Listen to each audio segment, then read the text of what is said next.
Hello friends, welcome to Universe of Naruto X.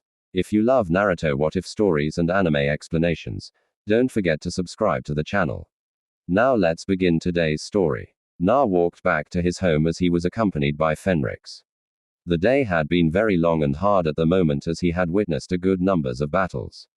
He had been tasked to face Ka and Akamaru, but the fight did not last long as Ka who was not happy with fighting him at his new state and both he and Akamaru did their best, but he had easily defeated Th.M. But naturally, he didn't harm Ka too much. His braces limited his full power, even his strength. Though his strength was greater than it was before when he was not able to awaken his powers, and this allowed him to defeat Ka well enough despite Akamaru's help, he had to admit that Ka gave as good as he got. But with his dragon skin, no amount of attacks Ka and Akamaru threw at him could easily harm him, though it still stung a bit as his scales, according to Fenrix, was still developing and needed more time to fully adapt to his body. The other fights were pretty interesting as he looked on. The fight between Zaku and Shino was interesting enough, and Fenrix looked at the battle with a critical eye and knew that the destruction bugs were the key to Shino's victory, as this allowed him a unique combat advantage over the other foes he would be facing at the moment. Another fight was naturally the one between Kin and Shikamaru, where his former classmate was proving to be very good in his own right, as well as any other ninja, despite his apparent laziness through the use of his shadow manipulation, Kekai Genka. The end of the fight was somewhat amusing to Fenrix, who had admitted he had seen such a move before, but said that the ones used by the Na clan were not as powerful as the much older form. Nevertheless, he congratulated it and considered the Na clan to be very good in their use of the old ascendant bloodline that their clan had in them. The fight between Ino and Sakura was rather interesting as the two fought it out with whatever skills and abilities they had. Ino was the stronger of the two, but Sakura was just as determined. And he was surprised with the use of Bushin that was similar to his own. And while the fight had ended in a double knockout, and that meant that Sakura was no longer able to compete in the semi-finals, he was happy that Sakura finally showed that she had what it took to be a kunoichi. And he noted the fact that despite their fighting, the friendship that was between the two was still there. Fenrix noted that as well and respected that and said that while this was a simple battle by most if not all standard, it was a good fight. It was also when Kakashi arrived on the scene to see how things were doing. There were two fights, however, that got his attention completely, and the same could be said for Fenrix. The first battle was the battle between Hinata and Neji from the very second the battle started. He was getting enraged by the way Neji was belittling Hinata, and the sight of the girl he once thought to be shy, dark and weird was somehow enraging him. To hear her try to defend herself and the way she looked made Naruto even more angry at Nei's actions. He shouted to Neji to shut up and he then told Hinata to stand up for herself and prove to Neji that she could change no matter what and beat the snot out of him. Hinata did her very best but was beaten. However, he saw that she had done her best. And she was all right as Kakashi, Guy, and Kurini stopped Neji from landing a fatal blow. Flashback. Ph. Typical of the main family getting all the treatment. Nei, however, was unable to finish his words when a shout came right at him. Shut up. Neji barely had enough time to move out of the way as Naruto came right at him with a fist surrounded by a vortex of wind, and the fist ripped through the floor like it was nothing more than kindling, surprising everyone, including Kakashi. Na moved away from the clouds, covered in the same tornado aura, and his eyes were glowing a bit and his teeth were bare. He lifted his fist and spoke to Neji as the wind swirled about him. I am going to rip that damn tongue out of your mouth with my bare hands. Fenrix, however, stepped in and so did Kakashi despite the fact that Jonin had no idea what was going on at the moment. Nah, that is enough. Kakashi held one side of Naruto's shoulder while Fenrix held Naruto's coiled fist, and the senior dragon ascendant watched as the braces quickly reacted and Naruto's powers began to subside and the tornado stopped and the tattoos faded from Naruto's body and the blonde genin turned to see to Hinata. She tried to say something to him but she fell unconscious. Naruto looked at the blood there from Hinata and touched it and then turned to Neji and snorted and spoke to Neji. If you and I ever fight, mark my words, you are going to apologize for what you have said because I will beat the crap out of you like you've never felt before. End of flashback. The next fight was the one between Gar and Lee. He had thought Lee was fast, but when it seemed that Lee's taijutsu couldn't match Gar's sand, Lee was told by Guy to remove his weights. And then things took a very interesting turn as the weights fell off. The very second the weights hit the floor and actually shook the building. He was able to see the genin go full throttle, and he knew just about everyone who saw this, with the exception of Nei and Guy, were surprised at how fast La Yi was moving and hitting. Even Fenrix was impressed somewhat. The battle went to Gar's corner, and Lee unleashed his special skill and unlocked his chakra gates into the shock of him and everyone about. He tore the battleground like Swiss cheese in a grinder, but even that was not enough to keep Lee's foe down for the count. Gar recovered and was more than ready to fight, and was able to Lee. The sight of Lee's body still standing before Gar and Guy despite the fact his left arm and leg were broken was amazing. The guy was fighting in pure instinct and body memory, and Guy was very sad for this, and even Kakashi had to apologize to Guy for not showing Lee more credit, as he was very powerful to reach the 5 gates. All in all, after the matches, he was told that he and the others would have a month to get ready for the soon to semi-final matches, and it was going to be something that he was looking forward to. He was eager to start his training so he won't be left behind. He hoped that Kakashi would be able to teach him, but Kakashi was on a special meeting with the Hokage and just about every other Jonin, Chunin, and even the clan heads. Despite the fact that he was not very interested in politics, he couldn't help but wonder what that meeting was all about. As he arrived, he was surprised to see a number of Anbu at his apartment, and there was none other than the Hokage himself, who seemed to be overseeing some sort of moving program. Naruto wanted to know what was going on, and why were Anbu and the Hokage at his house of all things. "Hey, old man, what's going on here?" The Hokage turned and replied, "We need to have the apartment refurbished and rebuilt in order to make extra room for several other dignitaries. So, this place is being rebuilt at this moment by several workers, and it has to be cleaned and cleared out. Your furniture and other amenities are going to be stored in the Hokage Tower until then." Na couldn't help but feel a bit shocked at the news. "But where the heck am I going to live this time? I don't have enough money to buy a brand new home, old man." The Hokage, however, gave a sly smile and replied to Naruto's question. "Valon had made special plans. Remember, he had a home built for you in secret, and it is now yours. Fenrix, I believe, knows more about it than I do. So, it would be best that your guardian explain it to you. Valon made me a home. Where is it?" Fenrix grinned. He had secretly visited the home that his master had prepared for Naruto nearly years before.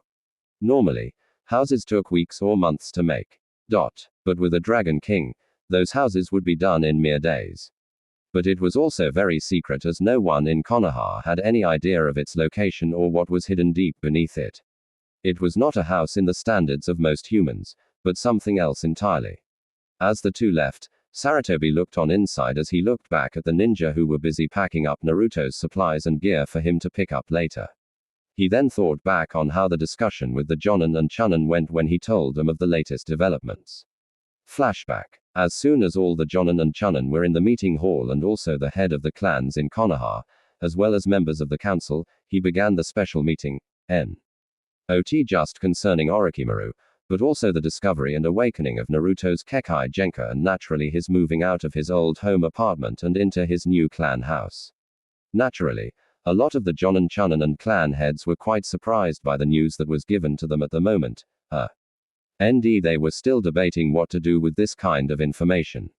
The same was true for Kakashi, as he was still trying to get used to the idea that his Genin team not only had one Kekkei Genka user, namely Sasake, but another who could manipulate wind in a way that even Asuma could not. Asuma was one of the few wind users in Konoha and thus was more knowledgeable of the use wind chakra.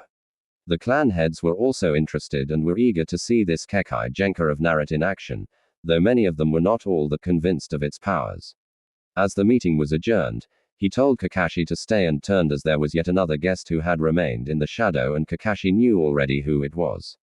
"It's good to see you again, Jiraiya-sama. It's good to see you too, Kakashi. You've matured a lot since I last saw you. So, how is it dealing with Naruto? He's a handful, that much I can be certain.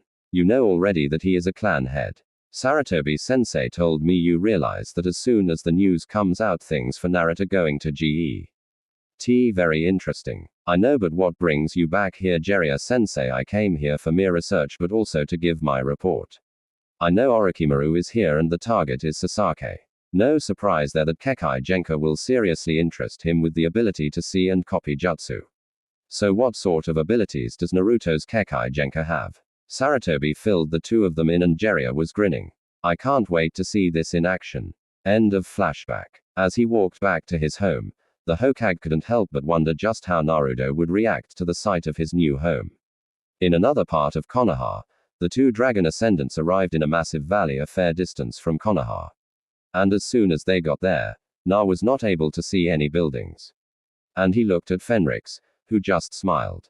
So, where is this new home of mine? Fenrix sensei, allow me to show you. Fenrix made some gestures into Naruto's eyes. He saw a shimmering of light. And then, out of nowhere was a massive hill made of pure stone that had several unique patterns of rock and metal about it, and he could have sworn he patterns had a soft but very powerful glow at the moment, and there was something about this place that tugged at his senses. He watched as Fenrix touched a wall, and the wall seemed to shimmer, and there was a long tunnel there. As they walked through the tunnel, they went deeper into the earth. And finally, they arrived at another door. And as soon as Fenrix touched the door and pointed for Naruto to do the same, the doors parted, and in that moment, they were in the main hall. Na looked at the main hall of his new home and was impressed to the point his eyes became saucers and his jaw dropped. He thought living underground meant that he was living in some sort of dank, smelly, dirty cave. Not this. The main hall looked like a mansion. In the middle was a beautiful foundation with cool, clear water and statues made of pure marble that resembled dragons. There were benches made of solid marble as well, which were covered in soft leather. Light was coming through several large openings and was distributed all over the halls by both water and apparently light-emitting crystals shaped like trees that glowed softly, giving the place a very soft but strong amount of light. There were underground streams that were moving through and were cooled to the touch, and to Naruto's amazement were drinkable. The walls were smooth and covered in small gems and inlaid with copper mirrors which appeared to be well polished, as well as silver and gold designs that made the place even more grandiose than before. And in the areas were healthy trees and bushes, giving out a sweet scent to the cave. The floors were made from tiles that combined marble, jade, and smooth limestone and were very strong. All in all, the main hall was impressive. Fenrix couldn't help but chuckle at the look of awe in his student's face as he gazed at the main hall of his brand new home. It was befitting someone who earned the favor of a dragon king as well as the new head of a clan in his mind. And it seemed the same for Na as he moved about and explored his new home's main hall. Na, we have yet to see the rest of your home. Come on. Na nodded and the two of them approached two massive stone doors which had intricate designs and Na pressed his hand on the doors as he found himself marveling at it. He was then surprised to see the intricate designs glow pale blue and then the doors seemed to move and slide into the walls. And Fenrich spoke to his charge. The doors are at least 2 feet thick of specially enchanted limestone that are held in place by pure magic and are only designed to for the owner of this house, namely you. This applies to all the doors as well in this home of yours. Now, let us take a good look at your home. The hallways were also lined with soft glowing crystals, and the gentle sounds of water flowing on small canals on the sides of the walls were soothing to the ears. On the sides were bowls that had pools of water in them, and when he tried some, the water was cool, enriching, and fresh. In Naruto's mind, it was amazing. They arrived and opened another set of doors. And before Naruto was yet another hall, a lot larger than the main hall, but in it were beautiful statues made of jade and marble as well as metal. There were stone tables in a semicircle there in the middle, as well as smaller tables in the sides and benches of stone which had soft leather there as well. There were 4 large crystal formations that were giving light into the main hall through filtering openings above. The walls were also smooth and supported by pillars of stone and metal which were also smooth and cooled to the touch. And there were some trees and bushes which were very healthy and gave a soothing refreshing smell like a fresh forest into the hall. There were chairs there on each table with one being a little larger than the others as well. And there was a large open floor there as well. There was a massive staircase at the back with several stone doors there as well. On the right were also 2 sets of doors and there was also another set of doors on the left. Na could only say a single word. Amazing. Yes, it is. This is the main dining and entertainment hall. This is where you can have your food and where to feed and entertain your guests as well. The first set of doors to the right lead to the food storage chamber where the food and drink are preserved for your use. The second set of doors led to main kitchen where your food is prepared. Would you like to take a look at them? Oh, yeah, I want to see the kitchens. Good, I figured you would like that. Come on. The kitchens were larger than his old apartment, and like the halls, they were very good, clean, well maintained, well lit, and there were kilns, roasting pits, piles of wood, coal, fuel, and more. The kitchens also had all the things needed to staff a kitchen, such as condiments, dishes, utensils, cooking tools, and more. Na was impressed greatly at the sight of the kitchen, as it made his older kitchen look so small. The blonde genin looked the place over and he could see that there were some strange symbols on the place and he touched them and the place came alive and it was when Fenrix explained to Na how the kitchen worked. This place is run by natural energy drawn from the very heart of this world and so it can take care of itself. The symbols you touched will activate this place. All you have to do is to make the dish and when everything is in place it in the appropriate cooking device and then place your hand on the symbols and then use the power of your mind to project the dish and how it is made and the cooking device will do the rest. This will also function like any moral kitchen if you want and will for others who come here. Cool, isn't it? The storage place is similar to the shape of this kitchen. But as its name states, it stores food and ingredients and stores them in special containers that only stores massive quantities, but can also retain the freshness of all food and drink items that are stored in them. So you can have enough food and drink to feed a large number of people here in great safety. This entire place is protected by the very energy of the world, and thus only one who wields the same kind of power can even break through the outer walls.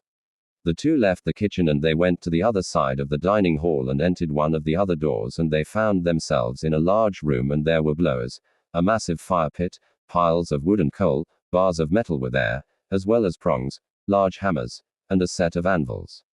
On the other side, where there was no danger of fire, were books and scrolls in well-made shelves of stone and metal. There was even a table that had mortar and pestle along with vials, powder bags, and more. The place was also lit by crystals and had several open vents and a massive chimney on the area above the fire pit.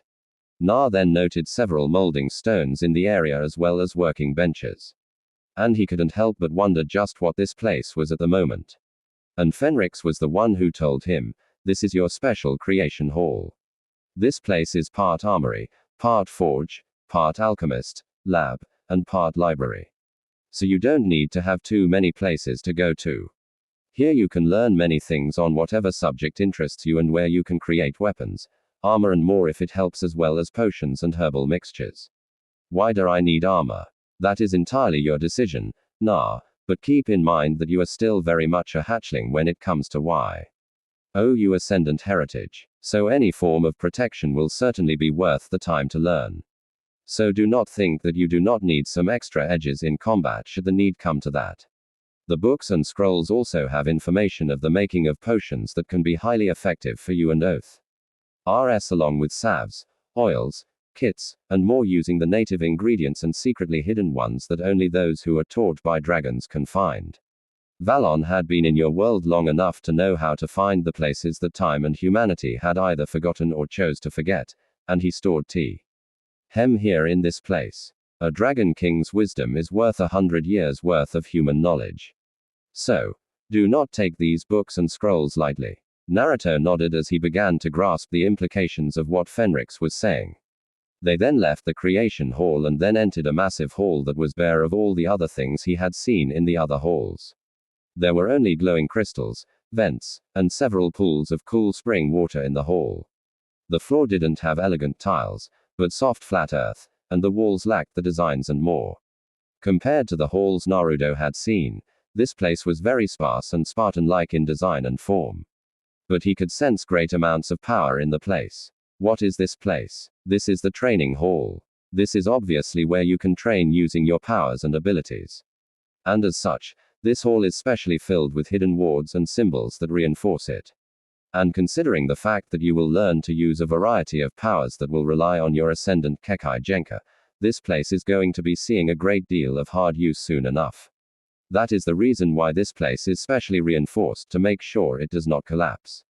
So don't let the Spartan appearance fool you. We can come back here for your training later as we still need to see the rest of your home.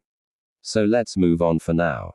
The two left the training hall and then they made their way to the staircase located in the back of the dining hall, and they were in a massive hallway that branched off to the sides, and they went to one of the hallways and found themselves before a smaller door.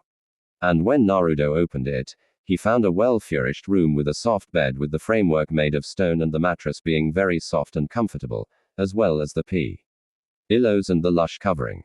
There was a well-polished silver mirror that reflected Naruto's face and form like glass. There was also a large drawer there made from wood. And there was another door that led to a room that had a pool of water that had a pair of gems on it. One was red and the other was deep blue. And there seemed to be something of a sprinkler on the wall that was overhead near it as well. What is this place? This is a simple guest room. The gems on this pool will allow the user to condition the water to be either hot or cold and adapting to human needs. And the sprinkler acts as a shower of sorts. This place has at least 60 of these rooms in this area. Simple and functional but comfortable. How does air get in here? The air is regulated by both the plants that are sustained here and drawn in by mystical means. So this entire compound is routinely supplied with air. So there is no danger of anyone suffering asphyxiation. The same goes for these rooms, and the air is able to be regulated to be comfortably cool or warm depending on the desires of the person residing in the room. Let's move on to your room. I think you might find that place a lot more to your interest. Na and Fenrix moved to the hallway and they headed for the large double doors. And when those parted, Na looked at his own room in wonder, as this room was something else entirely. It was spacious and the bed was large, not large in the sense that it was taking up the whole room, but it was a lot larger than his old bed. The place was well furbished, as there were closets made from well-cared and conditioned wood. There were also chairs there and a trio of silver mirrors. And when he saw his personal bathroom, it was very well made, a large pool there for him to swim in, and the water was clean and clear, and there were two gems there, one red and the other deep blue. There was also a small pool there, and both were fed by a spring of water that was still flowing.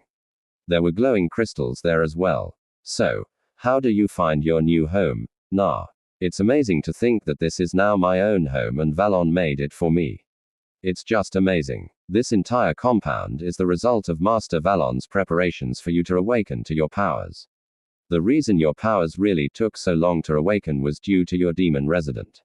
Really, the Kaoli did something to block my ascendant blood. That is correct. It had somehow restrained your powers, but it was not going to have an easy time of it.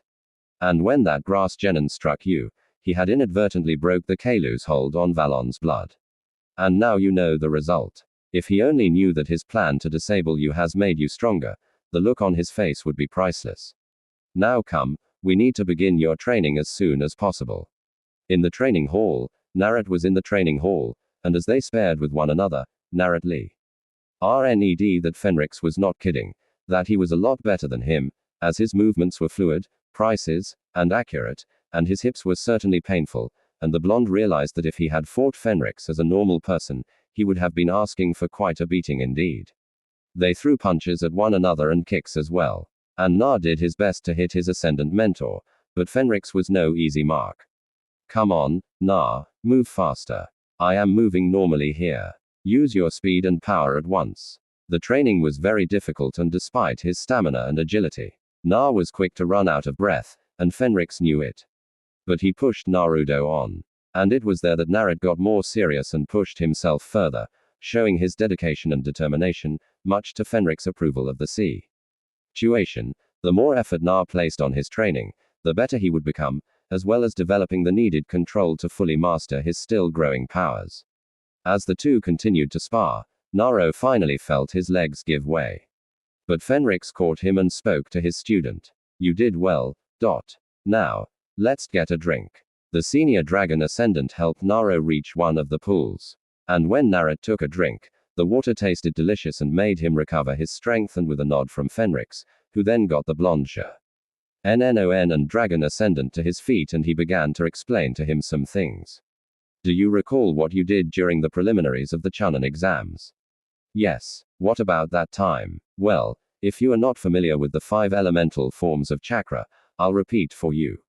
There are 5 elemental chakras in your world: fire element chakra, wind element chakra, water element chakra, earth element chakra, and lightning element chakra. Now each of them has a corresponding level of strength and weakness. Fire can beat wind, as wind is weaker than fire and only helps make fire stronger. Wind, however, beats lightning, while lightning defeats earth. Earth then defeats water, and water naturally defeats fire. Okay, but why are you telling me this? The reason is that this is for the use of ninjutsu. But as an ascendant, you have a tie to the natural world, which has not been seen here for millennia. And as far as I know, most ninja have 1 or 2 elemental affinities. In the case of what I have seen on Kakashi, he has the lightning element. And for Sasaki, he commands fire, which is obvious as the Uchiha clan are known for fire techniques. And while you have your own elemental affinity to discover, your ascendant powers are able to draw energy from the very fabric of the elements and the earth itself. As such, you have a gift that many ninja will not easily see. Let me show you just what I mean by that statement. Fenrix focused his powers slightly, and his tattoos came to life, and to Naruto's amazement, his tattoos resembled waves of flame or fire-like patterns and were colored fiery gold and red. And then Fenrix moved his fist to create a large aura of flame that covered his hands. So, fire is your element? No. You are about to see what I mean. Naruto was stunned as Fenrix merely calmed himself, and his tattoos changed form into resembling lightning bolts and spheres that emitted lightning and color, and he began to manipulate the arcs of pure lightning before him in his hands as his tattoos were glowing gold at the moment. And the senior dragon ascendant then moved the lighting to attack one of the nearby targets, reducing the tall pillar of wood into nothing but charred pieces. And Fenrix smiled at Na. Now you try it. Summon your powers and say the word lightning. Na calmed himself and focused his powers and spoke. Dragon King Blood, release lightning. As soon as Na said that, his tattoos activated, and the tattoos took the symbols of lightning bolts and spheres and were glowing golden at the moment. And as soon as the transformation was complete, he saw arcs of lightning moving on his hands, and he felt no pain as the lightning moved about on his arms and body. Wow. Fenrix nodded and explained patiently to Na just what was going on. As you can see, the technique you are using at the moment is what is called elemental manipulation. This is what a dragon ascendant is capable of with initial training. And he or she can use the technique to unleash torrents of fire at their foes, create earth shields for defense, unleash bold RS at larger targets, fire currents of pure lightning through the ground and in the air, fire waves of water at their foes, unleash funnels of wind to send their opponents flying, and more. Cool. You're going to teach me all that. When do we start? Not so fast, hatchling. First, there are some basic rules you need to both know and follow before you try this exercise. What are those? First, these abilities require that you practice how to shift elements when in a combat situation. Using the right element in the right moment can be critical. In simple terms, using the right weapon for the right battle. The second is that you need to develop control. At the moment, you still need to say the words in order to effect the shift. A fully trained ascendant can shift the elements merely by thinking about the shift and what element they wish to use when the battlefield changes. Allow me to show you what I mean exactly by that. Fenrix then began to show Na just what he meant as the tattoos merely shifted into a new style of appearance and color, and he was now manipulation, a column of earth that rose from the ground in the training hall, much to the awe of the blonde ninja and dragon ascendant. And then he raised 2 more pillars, and then he shifted the tattoos once more, and he then unleashed a massive number of fireballs from his hands that blew the first pillar into chunks, and then the other one was hit by a massive wave of water. Fenrix then leapt into the air as his tattoos changed to match Naruto's tattoos in the fight with the Rain Genin, and he delivered a powerful diving kick to the pillar he was standing on earlier, with the wind on his feet allowing him to slice through the pillar and land before Na, who was utterly impressed what he had seen at this moment in time. Wow, that was awesome. Fenrix nodded and then replied, true, but this is using each element separately. When fully trained and mastering each element without relying on words, then a fully trained and mature dragon ascendant can control all 5 elements at once and use them for both attack and defense. You're kidding. Fenrix smiled back, and then he focused his tattoos, and then they took the color of the 5 different elements.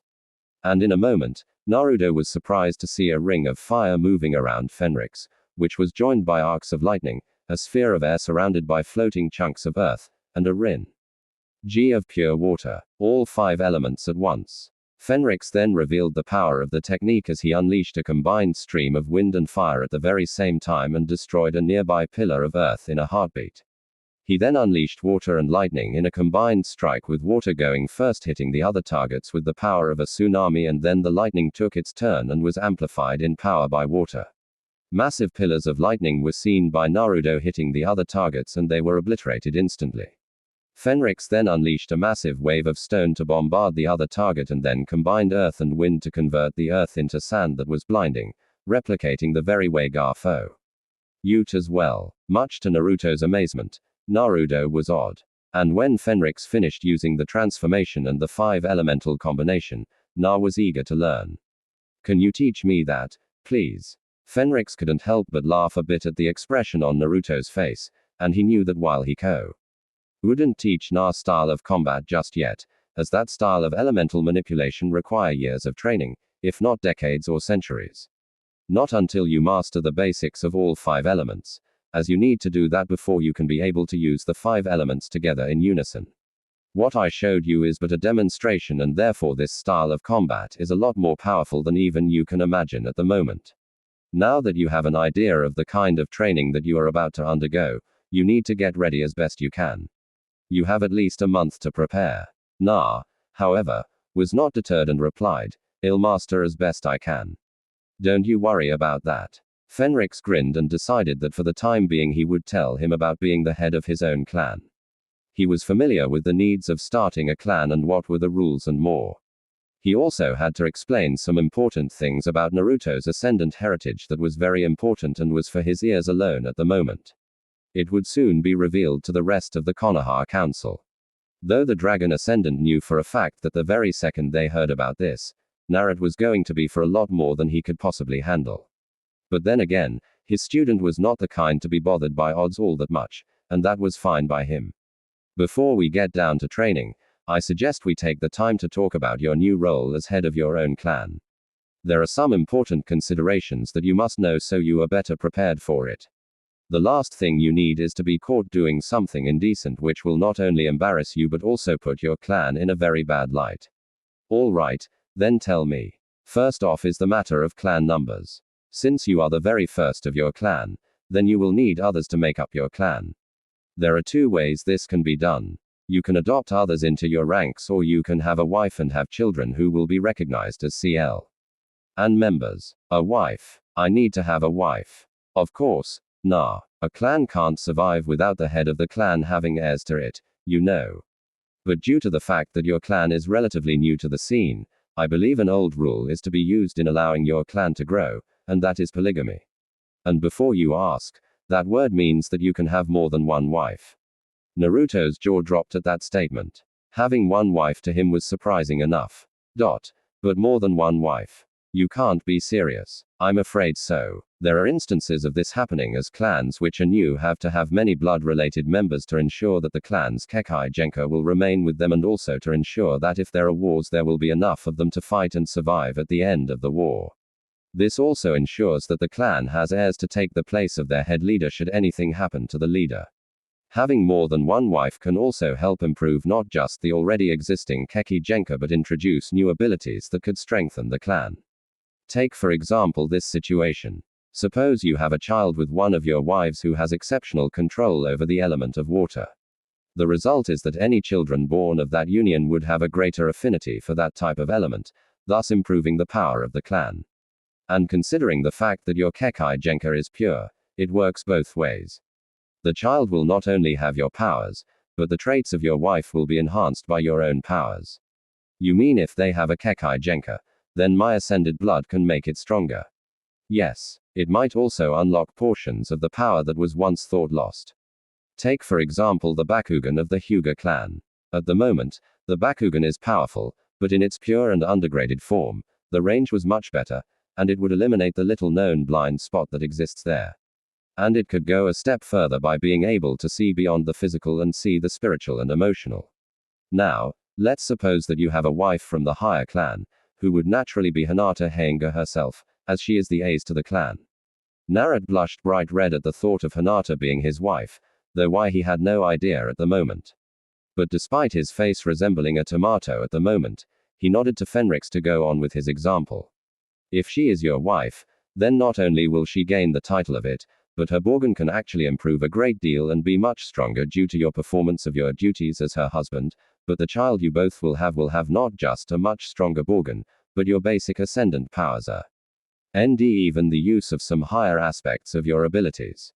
Are you getting me so far? Yeah, I am. But this is kind of sudden. I understand that another reason why you can have more than one wife is not just for the mentioned purposes, but it will also cement alliances with other families, as the children born from you and your wives from their families will be part of their own as well. This is where some delicacy is important. So try to be patient, as some clans might become pushy, as your Kekai Genka is quite powerful. There will be those who will try to do the best to have the daughters be married into your clan. Knowing how to handle these situations with tact and diplomacy will not be easy, but it can be done. Okay, but there is something that I can't help but think about, that being my age. I mean, I'm only 13, for crying out loud. I can't get married now.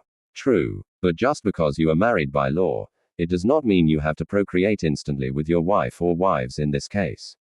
Get to know them more, learn from them, and be able to see them for who they are as people. That way you are actually building up a good relationship with the people who are going to be part of your clan. Okay, but I am still 13. How can I be sure that I can even have kids? You can. Your body will hit a certain point in which it will have an accelerated growth spurt. So that means that while you are still 13, the growth spurt you will have soon will give you the body of an 18 or 19-year-old person. So you would be legally be able to have children. And your Dragon King blood has given you quite the advantage in terms of procreation than that of normal men.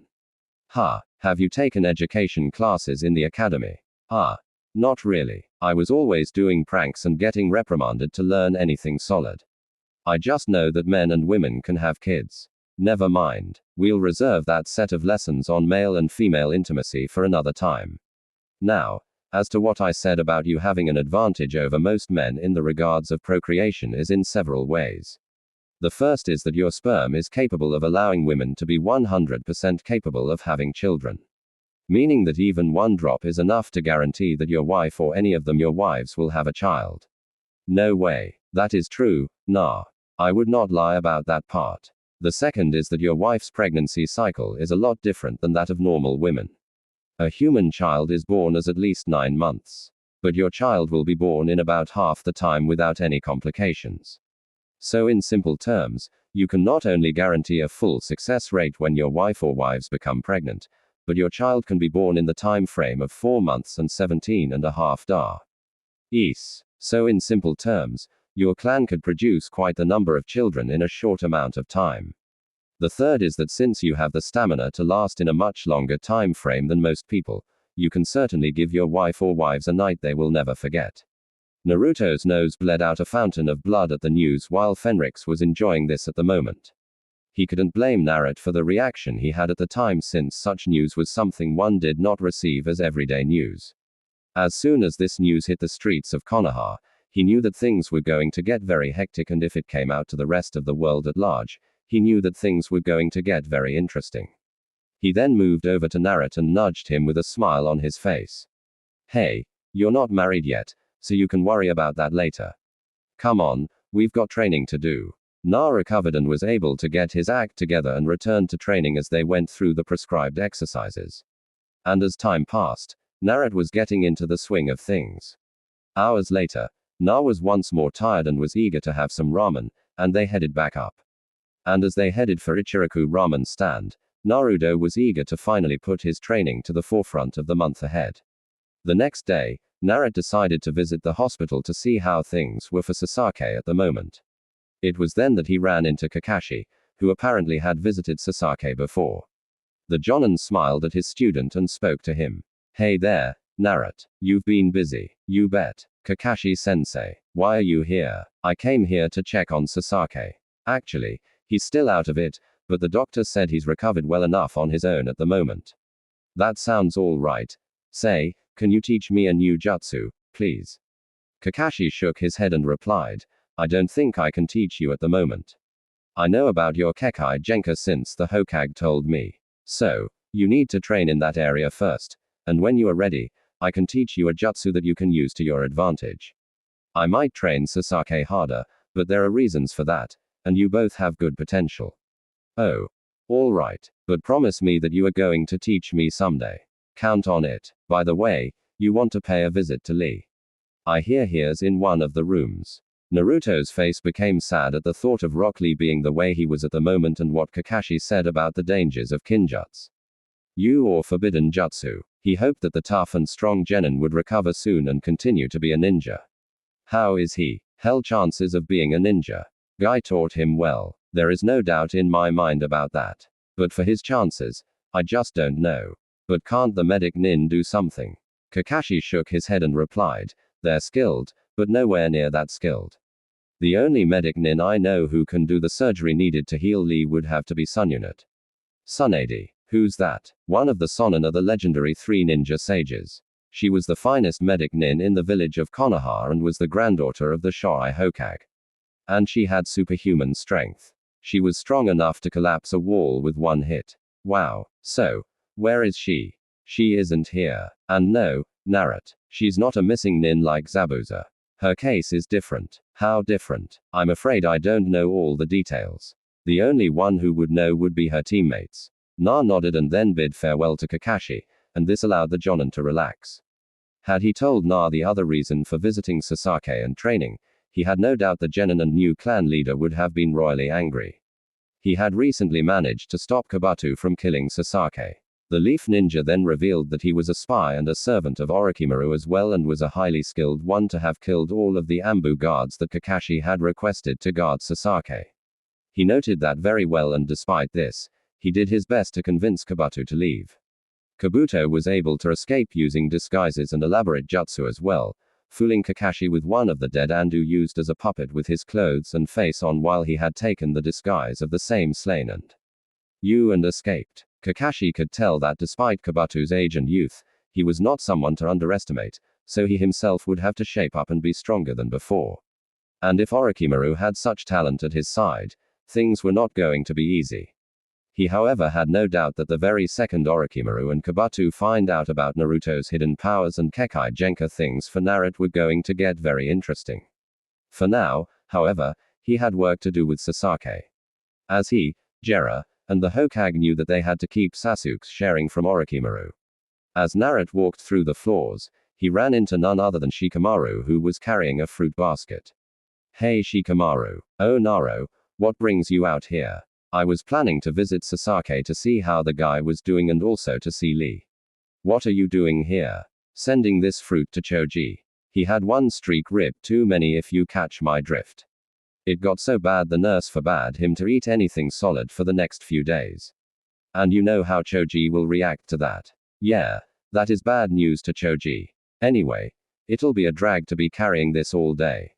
Here, grab a bite. Naruto took an apple and quickly munched it as the two of them began to make their way to Lee's room after getting some directions. However, it was then that both ninja felt something bad in the air. Shikamaru and Naruto looked at one another and quickly moved to see what was going on. And as soon as they reached Lee's room, they saw just what was going on, as well as who was in the room with the still sleeping genin. Gar who was about to kill Lee with the desert coffin. Shikamaru moved quickly and bound the sand genin with his shadow manipulation. Kekai Genka and Na moved and quickly hit Gar right on the face. Ow. Hey Na, don't hit him while I got him bound with my shadow. You just hit me. Sorry about that, man.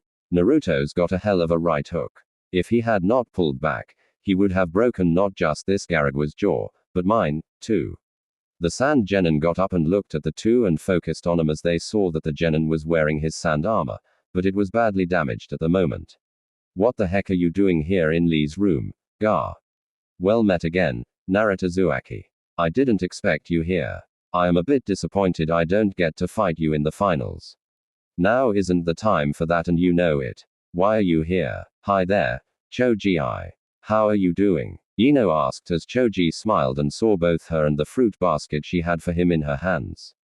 Wow, a pretty girl with food. What a lucky break. Back in Lee's room, What are you doing here, Gar? I won't ask again. Na wanted answers and wanted them now. He knew that he couldn't attack Gar with any of his abilities due to the fact he'd injure Shikamaru as well, along with harming Lee. But he couldn't help but ask just what the heck was Gar doing here in this room of all things. I was going to kill him.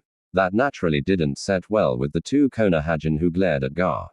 That is, Naruto glared while Shikamaru kept his cool. But even so, he was not liking the situation for the moment. What? The simple and calm look of Gar, which was mixed with a bloodthirstiness, was making Shikamaru nervous as he shook his head. This guy is one cold customer. He's not showing any reaction. Even if I have him tied down by my shadow jutsu, I have no doubt if he tries to attack us, I can't stop him too well. The only chance to defuse this is to bluff him. But why the hell would he want to kill Lee? You already beat him once in the preliminaries. Heck, you practically broke his leg and arm, and he can't fight anymore, let alone defend himself. Yet, you want to kill him. Isn't what you did to him back there enough for you? Is this some personal grudge you have on Lee? I have nothing personal against him. There's no ulterior motive or complicated planning involved with me being here. I just want to kill him, nothing more. Na didn't like that in the least. You're insane, Gar. I don't know why the heck you're like this, but right now I don't care. You really lost it. Yeah, Naruto's right. You honestly think we'll stand by and let you murder one of our fellow genin in his sleep and unable to fight back? You're one sick, selfish, and twisted psychotic Gar of the sand. If you both don't stay out of my way, then I'll kill the both of you as well. Na, however, glared and his tattoos began to show themselves, and traces of chakra began to seep out, and he replied, I'd like to see you try it, Gar. Whoa, Na, don't blow a gasket here. Look, we know you are tough, and we were there when you crippled Lee with your sand, but we haven't unleashed our full abilities just yet, so we have the advantage. Really? Now, yeah, what you've seen of my family's ability with shadows manipulation is just the icing on the cake. Besides, there's two of us here, so take my advice and leave here peacefully. Gar, however, was not intimidated as he spoke back to Shikamaru. I'll say it again loud and clear. If you two get in my way, I'll kill you both right here and now. I don't need to wait until the tournament to kill you both. Damn, he's like ice. This is not going well. I'd like to see you try, Gar. Damn it, nah. Keep that temper in ice for a single minute. This guy fights like a demon for Cam's sake. Na glared and replied, he can act and fight like a demon all he wants, but I happen to have the real deal right inside of me. I happen to have a demon in me as well, a real one. Pure power as well, and you do not want to wake it up. What the hell are you yapping about now? Let me try to defuse this mess. What the whole point of getting him mad on us anyway? Garu looked on as Naruto glared back and he merely closed his eyes and spoke.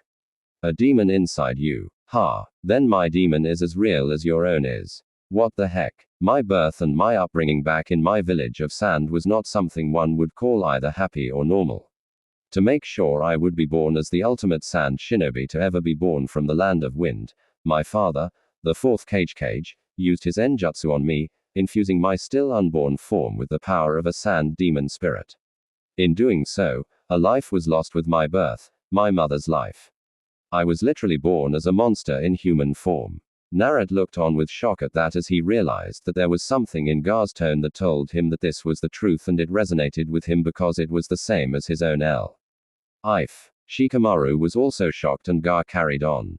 The name of that demon that melded with me was Shukaku, the living reincarnation of a former sand priest who died and became evil and was sealed in an old tea kettle. Shikamaru recovered and spoke. A demon-based jutsu, but to use it on a baby before it was ever born.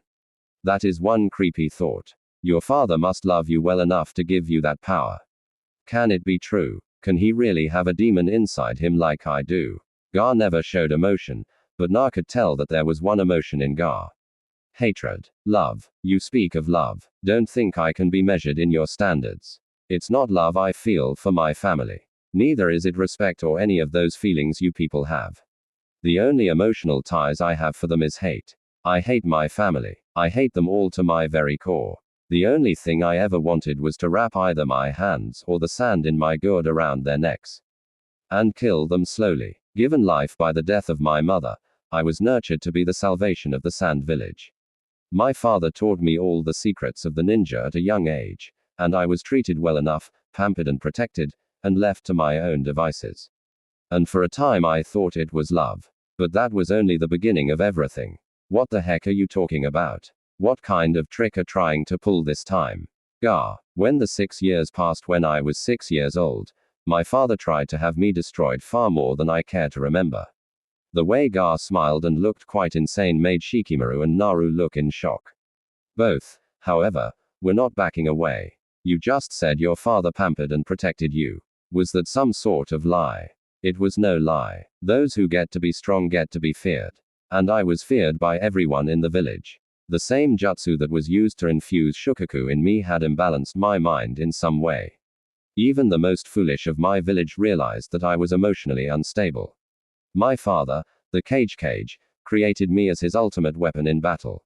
But even he saw that I was too dangerous and I became a threat to the very village I was meant to protect and save from disarray. When I was 6, I became a figure of terror to everyone. And in their eyes, I was nothing more than a relic of the past they wanted gone. I was a living monument to their sins that they wanted destroyed. And that meant I had failed the purpose for which I was given life utterly. So I asked myself, what was left for me to exist in this wretched world? What was the point of living now? For living and having no goal is the same as being a dead corpse. But then I realized that everything has a purpose and a goal to stay alive in this world. What is this lunatic freak talking about? Na remained silent and thought to himself. I know what he means. I know what he feels because I was like him, too. Him and I are no different from one another. We are both demon containers. Then I found the answer. My reason to stay alive was in the killing of all those who are my targets. Since it was my mother's death that gave me life, then it is in the death of ours that gave me purpose. I lived in fear of those sent to kill me. But now I do not fear death and I have killed many would-be assassins sent by my father. In the years I learned that I truly lived when I fought and lived only for myself, and I loved myself. I have no need for others and also long as there are those alive for me to kill. Then I will find some peace and happiness in this overcrowded white and wretched world. I will live here for all eternity. This guy has lost his mind. He's not human at all but a freakish monster. I was alone like him. I had no idea why I was alive until Yuruka-sensei came and then saw me for me. Not for the Kaobi. He gave me a reason for living. Then I met the old man. Kakashi-sensei, Sakura-chan, and even Sasaki but Ga. He had no one and those who could have helped him turned on him. He had to find his reason to stay living on his own. But he came up with this to kill in order to live. Could I have become like him if it hadn't been for Iruka-sensei being there? Could I have been like Garuto? We're so different, but we're close to being the same. We're literally brothers in a sense. Nah. Damn it all, not now. This is a drag. The reason for that was the sand suddenly came to life, and despite Ga being pinned down by Shikamaru's jutsu, the sand came right at them as Naruto was frozen stiff by what he heard, and how much the same he and Ga were. Ga was about to attack, but it was then that Guy arrived on the scene, and so did Fenrix. And Fenrix had a blade of pure fire aimed at Gar's throat. And with one pull, the Dragon Ascendant could have easily sliced Gar's head off. I suggest you lay off with your antics, Gar of the Sand. Harm anyone here, including my charge. I will slice your head clean off. Gar looked at Fenrix, but even though he was emotionless, he mentally took a step back as he saw the dragon-like eyes that stared back at him. Gar left as pain hit him as Guy told them to wait for the finals and he turned to speak to them. All the same, I am going to kill you. I will kill you all. As Narad left with Fenrix and headed back to the fortress home of his, the senior dragon ascendant spoke to his student. I heard everything, but before you get any ideas, I think that you already have people who care for you. Sakura, Iruka, and Kakashi, Master Valon, the Hokage, and maybe even Sasaki. They are the people who gave you the chance to walk away from your personal hell. Gar didn't have that. And look at him. Those people are important to you, nah. Am I right? Yes, they are. So, you must fight for them for their sake, not for yourself. Remember the things you've learned and remember what Haku said to you. Nod quickly what Haku said about how people gain true strength by fighting for others, and that steeled him to train even harder. If ever he would face Gar, he would not hesitate to fight him with all he got at this moment in time. Elsewhere, where have you been, Gar? We've been looking for you. Kano asked his youngest brother when he showed up, just as they were getting a very bad feeling about what was going to happen if he was out of sight. But he was back and seemed to be no worse for wear. None of your business, Kanguro sighed and kept his cool, knowing that no matter how angry he would get, he was no match for Gar. Tamari sighed as she looked at both her brothers and wondered how it had come to this. They were here not to truly win the Chunin exams, but to help the Sound defeat and crush Konoha, the village that they were allied with, and so many died for this peace. The situation was so wrong to her, but there was reasons as well. The feudal lord of Wind Country ordered military cutbacks, forcing her village to downsize their forces and lose a lot of missions that could truly help them in many ways, and matters that should be in the hands of her village were handed to the people in Konoha and that made them weaker in power and influence. That was the reason why Gar was born as well. They had to go for quality shinobi instead of quantity. But now they were going back into war under the order of her father, and the outcome. Tamari sighed as she looked out the window. Things were going to be very bad news now. Days later, the village of Konoha was currently getting ready for the coming second half of the Chunin exams, and it seemed that things were well on their way to getting very loud and entertaining at the moment. However, there were some new things that were being discussed in hushed tones by the villagers, namely concerning a certain blonde genin who had just discovered his own Kekai Genka. Many of the villagers were making rude comments and saying that stuff was just garbage and there was no way a guy like Naruto would have a Kekai Genka. The villagers, however, were getting rather curious on how the soon-to-come matches would turn out. Many talked about the coming match between Sasuke Uchiha and Gar of the Sand. To them, that was the kind of fight they were looking forward to. Not the fight of the blonde genin, and many of those who were against Naruto thought that he would be beaten down. They had no idea how wrong they were. Naruto was busy training long and hard deep within his underground fortress-like residence, as he was being taught by not just Fenrix but by Jiraiya as well. The meeting between the Sannin and the blonde ninja did not go well at first, but they were getting along well enough as Jiraiya and Fenrix had a respect for one another. And much to Naruto's shock and surprise, his mentor Fenrix, like Kakashi, was fan of the Ica novels. All throughout his training, he was unaware that while his blood had finally adapted to the powers, his body had not. Fenrix knew this and trained Naruto hard, as he knew that Naruto's growth spurt was already taking effect as he was growing taller and stronger than before, as his body was being magically adjusted to suit his powers. The changes included a loss of all baby fat and replaced with lean but rock-hard muscle, increase in height, and also his face began to change into that of a more mature and handsome person. Jiraiya noted that in Naruto could have sworn that the pervy sage said something that sounded like he was going to be as handsome as his old man. He, however, was so focused on his training that he did not notice, and he was enjoying the training as he slowly but surely began to adapt to using not just wind but fire, water, lightning, and earth. He knew that he was to give his all at the moment, and he couldn't wait to see what other lessons Jiraiya might give him. The pervy sage tested Naruto's use of the Kage Bushin and also his genjutsu, enjutsu, and taijutsu skills, and despite his thoughts on the Sonin being a perverted old man, he was happy. Why with the training? Jiraiya himself was interested in giving Na the contract of frog summoning, but waited for a better time to train him, as his new Kekai Genka had to develop first. At the end of the month, he would teach Na just how to summon toads, and he was looking forward to the results of his meeting between Gamabunta and Na. It was during his training that Na wished he could use the ultimate move of elemental manipulation. However, during an exercise with his Kage Bushin, the blonde had an idea on a new jutsu that he could incorporate into battle. The day of the semi-finals of the Chunin exams. As the crowds gathered and were now filling the area where the coming Chunin exams were going to start, Naruto left the compound of his home and was wearing a cloak with his new clan symbol, the 5 elements in dragon form surrounding the symbol of Naha. He decided to pay a visit to the old training ground, ignoring some of the comments heading at his direction, namely sent by young women. As he arrived there, he was surprised to see none other than Hinata herself. He was not expecting her here, but he decided to call her attention. Hinata, Hinata turned and she blushed bright red as she found herself looking at a very handsome young man with deep blue eyes and deep blonde hair that resembled the color of gold weed and the sun itself. She felt her heart race and wondered just who was before her. W. Who are you? H. How do you know my name? It's me, Nah. Nah. Is that you? Yep. BB, but it can't be. I mean, why do I look ugly or something? N. But you look so handsome. I thought you. Hinata blushed to the point that her face was bright red as she realized just what she had just said, but she could not help herself as Naruto looked so handsome that she felt like he was a god in human form at this moment in time.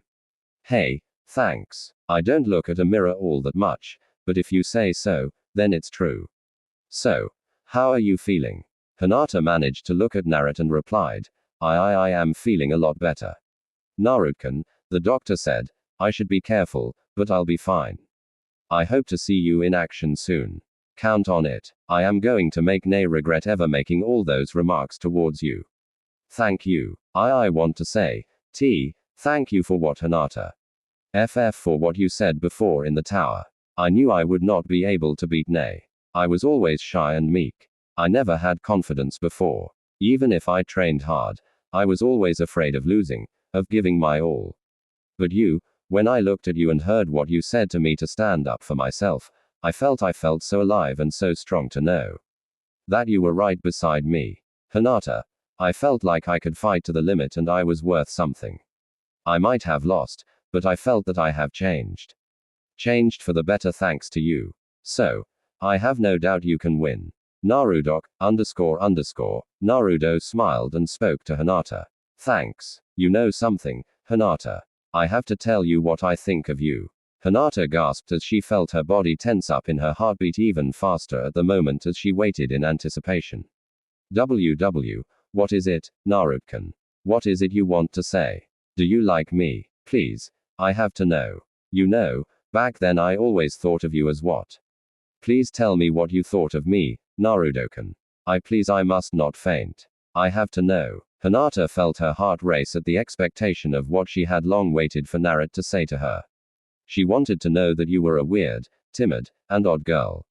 Hinata felt downcast and wondered if her shyness had finally caught up with her, and she wondered if this was what Naruto really thought of her, and she felt even sadder. However, her thoughts of sadness disappeared as Naruto spoke. But now I see you as a kind, strong-hearted, brave, and talented person. And I happen to like that a lot. I like people who are like that, and seeing you fight was impressive. No matter what anyone says, you will grow up to be a great ninja someday. Don't lose faith and keep it up, Hinata. Hinata blushed bright red at the praise, and her sadness vanished as she could see that Naruto meant every word to H. Thank you, Nakan. Naruto smiled. No problem. See you at the finals, Hinata. As Naruto left, Hinata was still blushing as she twiddled her fingers and felt her heart race and her feelings swelled. He said it, Naruto-kun likes me. As he made his way to the building, he was able to enter despite some problems at the entrance due to the Chunin there who guarded the doors. As soon as he proved that he was Na, he made his way in and was greeted by Fenrix and Jiraiya who were eager to see this fight and show his newly created special ability. As soon as he entered the ring, he removed his cloak and was dressed in black pants with orange stripes and wore a simple black and orange striped shirt and vest with the same clan symbol at the back. He ignored the stares, including the one from Tamari, and focused on the soon-to-fight in the ring. As the two faced once another, Naruto was more than eager for the soon-to-come fight. He was going to make sure that by the end of this round, he was going to beat the holy hell out of Nay and give him the beating he deserves for looking down on people's dreams and aspirations to be better and stronger, as well as proving to others that they were going to able to make themselves into stronger and better people. The crowds were expecting this fight to be easy for Nay, and then they could actually see Gar and Sasuke face off once Naruto was defeated. Some admired the fact that he got this far, but they felt that he was going to be easily defeated by Neji. While many of the women were surprised at how handsome Naruto was at the moment, even Sakura and Ino were impressed. Naruto was focused in the battle and was now ready to give Neji the sound beating he deserved for his words. But for the moment, he wanted to see just what Neji was capable of unleashing with the Byakugan and the gentle fist at the moment.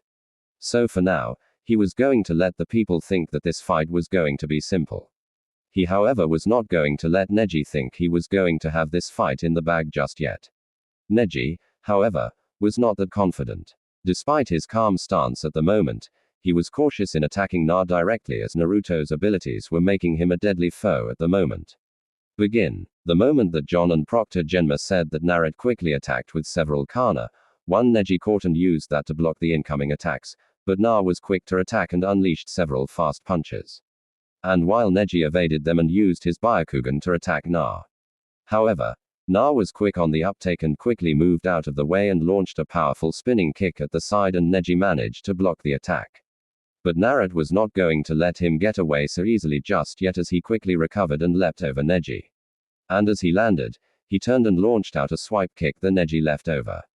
Na, however, followed up with a reverse spinning back kick that hit Neji in the stomach, making the Hyuga clan member realized that while Na was not using his full power, even so, he was not someone he could afford to take lightly.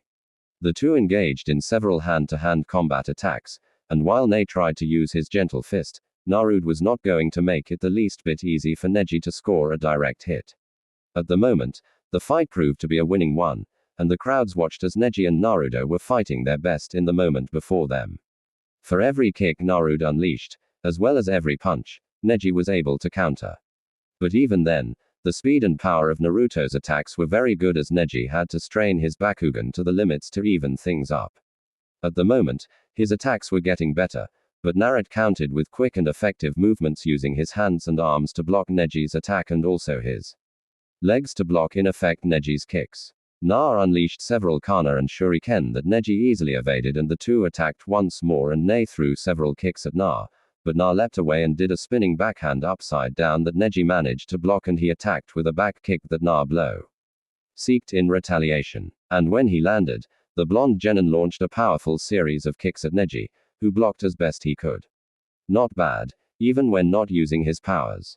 He is more than capable of fighting. This fight is going to be a lot longer than I thought.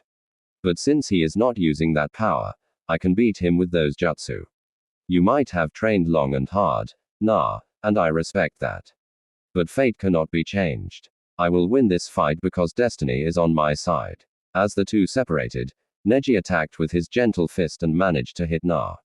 But Na countered the attack by moving backward and grabbing Neji's hand and pulling backward and landing a powerful elbow into Neji's body, which Na blocked with his other hand. Na countered with a powerful rising knee attack, which hit Neji in the stomach. Neji, however, countered with several palm strikes that forced Na back. And this was when he made his move. Hakusho Kaden. Neji rotated his body and unleashed a powerful sphere that knocked Naruto back. And as soon as Naruto recovered, Neji was not going to finish. As he attacked with yet another Hyuga clan special attack, Hiashi was impressed and saw how Neji was able to use such techniques that were never taught to him due to being a branch family member. His daughter Hanabe thought the very same thing, as well as her cousin was proving to be a lot better than she thought. But she too was impressed by Naruto's moves. But the second move seemed to guarantee Neji's victory. Heike Roku Juin Sho. Na got hit so many times that it seemed that he was going to be knocked out, and Na moved down to his knees, and Neji couldn't help but be impressed at how Naruto fought. He had managed to pull out several hits and the two Hyuga clan moves, and now it seemed that he would win in the end. You fought well, Naruto-san, but you have lost. What makes you so sure? Accept it. I don't know why you didn't use that ability you showed before in the preliminaries, but now with your chakra, you can't use it at all. Fate is unchanging and losers cannot be able to change. That is the will of fate. Screw that fate and destiny crap.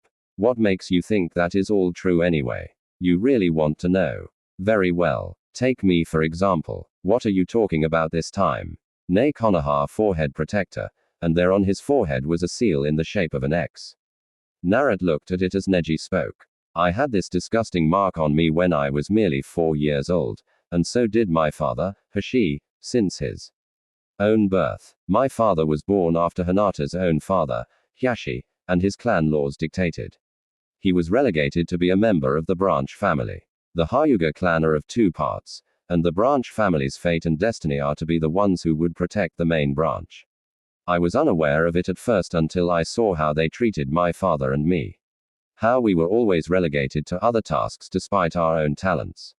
This cursed seal was always used for those of the branch family who were always destined to be nothing more than shields for the main family. This seal was given to me by them on the day when Konoha and the Country of Lightning signed a valuable peace treaty after a war between them and an alliance. A celebration was held that day. The head ninja of the hidden village of the cloud was Lightning Country's representative. The Hyuga were the only clan not present since it was Hinata's third birthday and the same day I was branded with this seal. Both my father and Hyashi were twins and my father hated the main family and never respected them.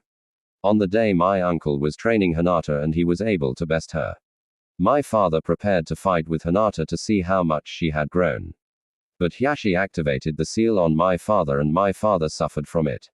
The seal prevent members of the branch family from attacking the main by limiting their Bakugan and injuring their minds and bodies. Hyashi then told him to never defy his fate as a branch family member. That seal protected the Bakugan bloodline through death, for the seal only disappeared in death. One night, Hinata was kidnapped and Hyashi was able to save her and killed the man responsible, and that man was the head ninja of Hidden Cloud. The Lightning Country then stated that Konoha violated the treaty and they demanded the lead of the Hyuga clan in exchange for the death of their head ninja. In time, the relationship broke down and Konoha gave in to the demand of Lighting. But they didn't give Hyashi. They gave my father Hashi instead. They gave them my father because he was the second born and was fated to die in Hyashi's place. Neji then placed back on the forehead protector and then glared at Naruto, who glared right back at him. The day my father died was the day I learned the truth of life, Naruto, and I know it to be true. The only truth is there are those few who are predetermined to be great. I know your dreams of being Hokage, but you are not going to make it. Only those who are predestined can be Hokage. There's only true fate that binds all of us, and that's death. No one can escape that. And all because my father died as a member of the branch family of the Hyuga for the sake of the head family, as it was his destiny and fate as a branch family member. And now your fate has been decided since you became my foe in this match. Hyashi heard everything and he knew just what it was that Ne spoke of. In his heart Ne still cursed and hated the main family, and he knew why Neji hated them. After all, they did agree to having Hashi killed in his place. But there was far more to that than even Ne realized. He wanted to tell him the truth, but he doubted Neji would ever listen to him. He had every reason to not listen after all. Naruto, however, was not convinced and replied, "You can tell me that, but nothing will change the fact that I will not lose to you, and there is no such thing as a fate you cannot escape. At least I have the courage to fight and defy fate. What about you, Neji? Still too much a coward to face fate. At least Hinata and Lee had the courage to face and fight for what they dream for, unlike you, who hides behind this crappy thought of fate being inescapable." Neji was getting very angry and made that very well known. You know nothing. No matter how hard you train and no matter how hard you dream for it, you can never gain it. Because all people are born with an inescapable fate and destiny. Only those chosen by fate and destiny can ever be Hokage. And you know nothing about how it feels to carry a mark like this one on me for the rest of your life. I am cursed for all eternity and nothing can change that. Na, however, got up into Ne's shock, summoned his chakra once more. Spare me your idle paddle and garbage, Ne. Now that we're done playing around, we can get serious. How you think I let you get those hits for the fun of it, Ne? I just wanted to see just what you were capable of doing with both the Byakugan and the Gentle Fist for real. And not that I know just what you were able to do, now is the right time to get serious. Na got into a combat stance and then unleashed his special ability. Dragon King Blood Release Wind. Neji watched as the tattoos were finally showing themselves, and the sight of Na being surrounded by wind made him move back, and this got the crowd right by their pants. They had thought that Naruto was done for despite the amazing fight and spirit he displayed before. But now it seemed that the blonde ninja was about to show what he was about to do. And Na did not disappoint as he attacked with several powerful tunnels of wind and sent those slamming hard into Neji's defense and sent the boy away. Na did the same and Neji evaded the attack and charged at Na, intent on finishing the fight quickly.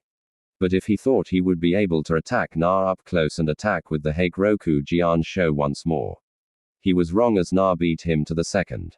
Na attacked at the same time but with an even greater speed, using the wind to propel him even faster to close and to attack Neji, and he struck with a simple kick.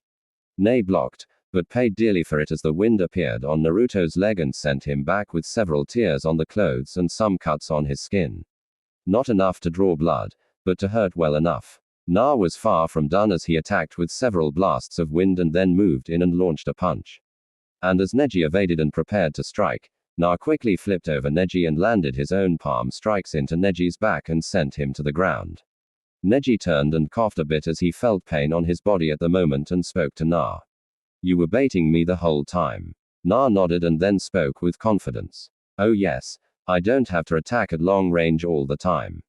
As you have found out, my abilities also work well in close combat. Besides, nay, what makes you think wind is the only element I can throw at you?" "What? Lightning?" Neji could only watch as the tattoos on Naruto's body transformed and resembled spheres of lightning and lightning bolts, and Naruto's body was suddenly releasing lightning bolts all over himself. Na then raised his arm, and then to the shock of the people above, black lightning clouds appeared in the sky, and then a massive current of pure or elemental lightning in lightning bolt form lanced down with a massive boom and landed on Na without even harming him. And then with a pointing of two fingers, Naruto unleashed the bolt of lightning right at Neji. Neji managed to roll away, and he couldn't help but feel his nerves tingle and his skin seemed to be alive. As even though he had evaded the strike, the very air was filled with lightning even as the clouds above vanished as quickly as they came. Na decided to taunt Neji the same way he taunted Hinata, to give him a taste of his own medicine. "You want to try that gentle fist of yours on me again, Neji? Let me show you just how bad an idea that is." Na did so, or he was covered in an aura of pure lightning like a suit of elemental armor. And he spoke once more. "If even one finger of yours touches me, I can hit you with enough lightning to either stun you or cook you alive. How do you plan on beating me? How can you do that? This is my Kekai Genka Ne. I can manipulate all 5 elements with equal skill. And apart from increased physical abilities, I have the ability to be nearly impossible to harm with blades, as you already know. But to drive this home, I am also given a higher resilience to injury and to paralysis and even illusion techniques. It means I am immune to genjutsu and even to a degree your bonded gentle fist. And you know why. Despite how effective it is, you're going to need greater physical strength to use it on me, and you don't have it.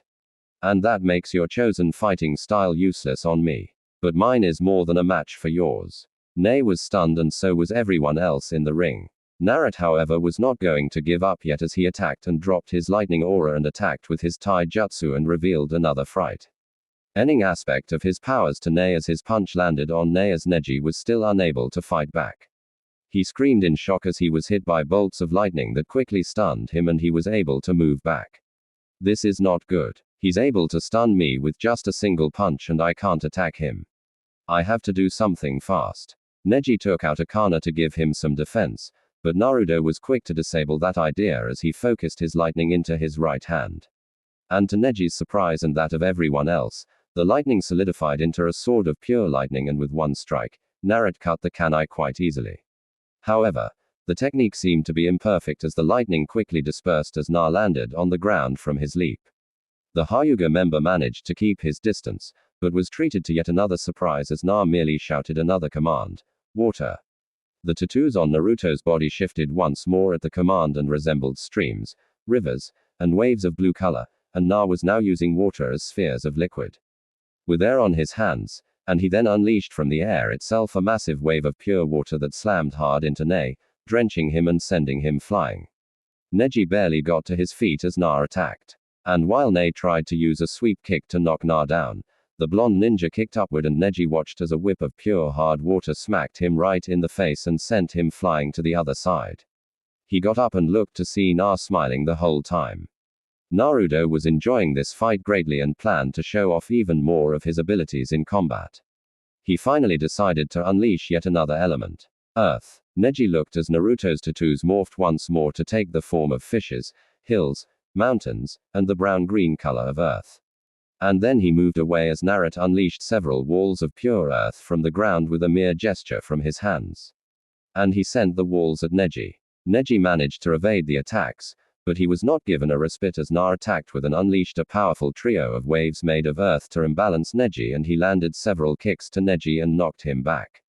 Fire. Naruto's tattoos now resembled flame and was of a deeper red color, and he unleashed spinning whips of flame at Neji, and Neji got his leg burned a bit and he gritted at the pain and managed to roll away as Na unleashed several waves of fire by doing the same move as he had done with lightning. And fired a trio of tongues of flame at Neji. Neji then realized that Na could only use one element at a time, and he calmed himself and tried to find a way to beat Naruto hard. But he was also cautious.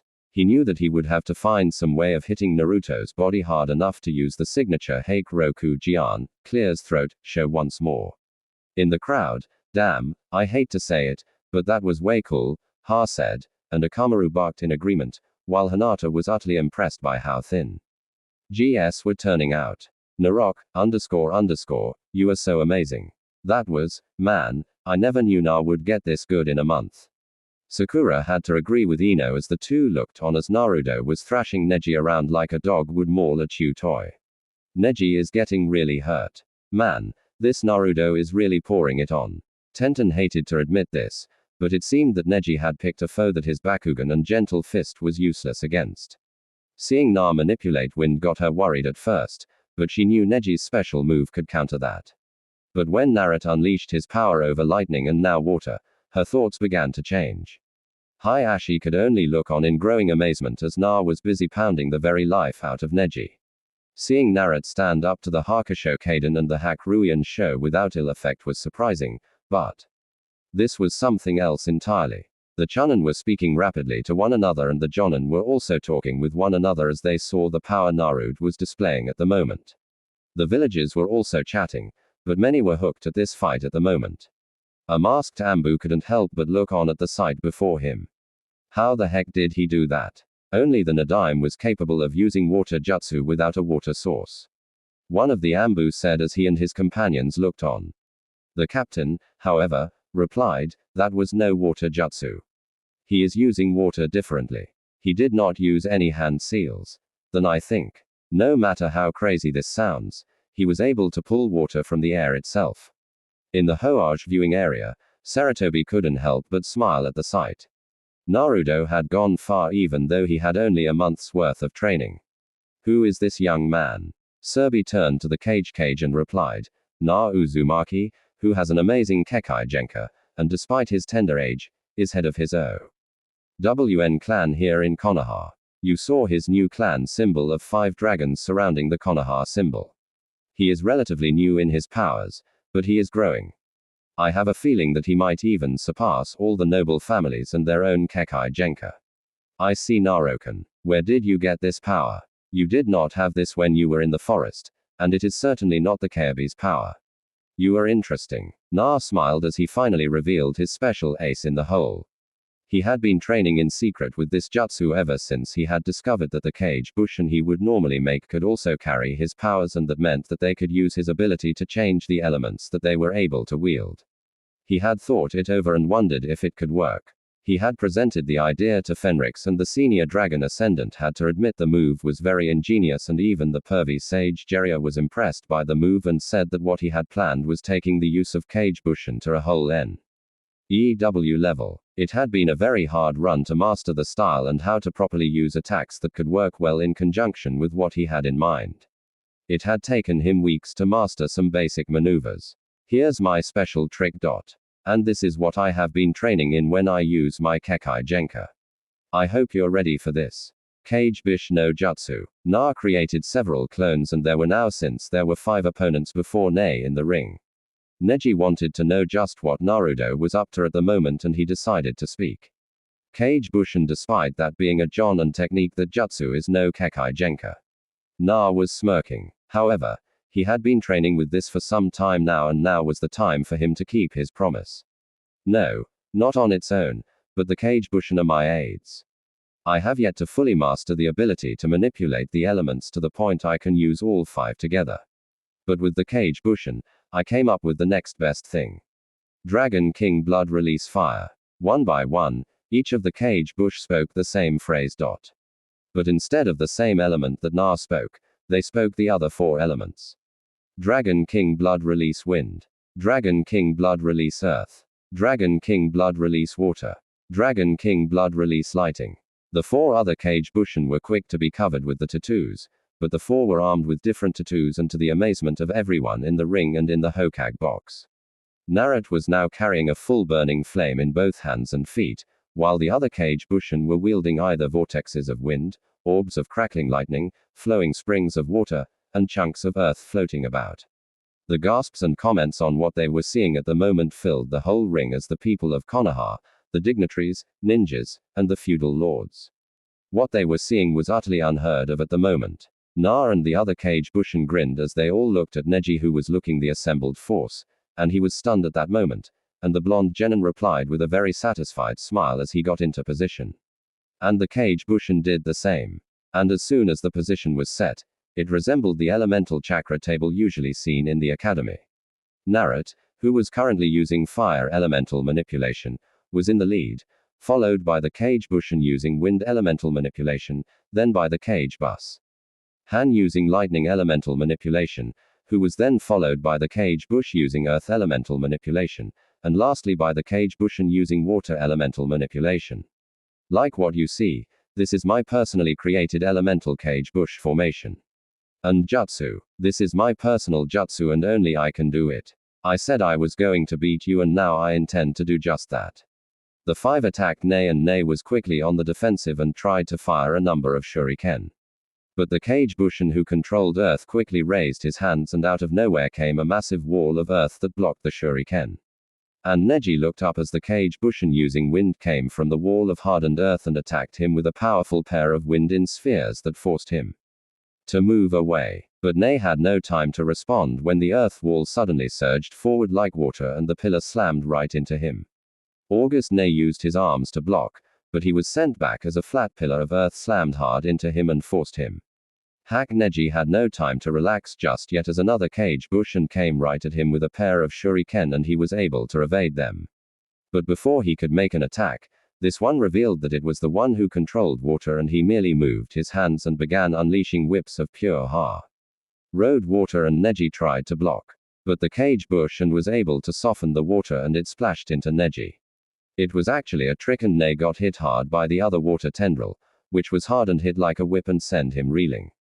He barely had enough time before Naruto, who still wielded fire, was joined by the Kage Bushin, who was controlling wind.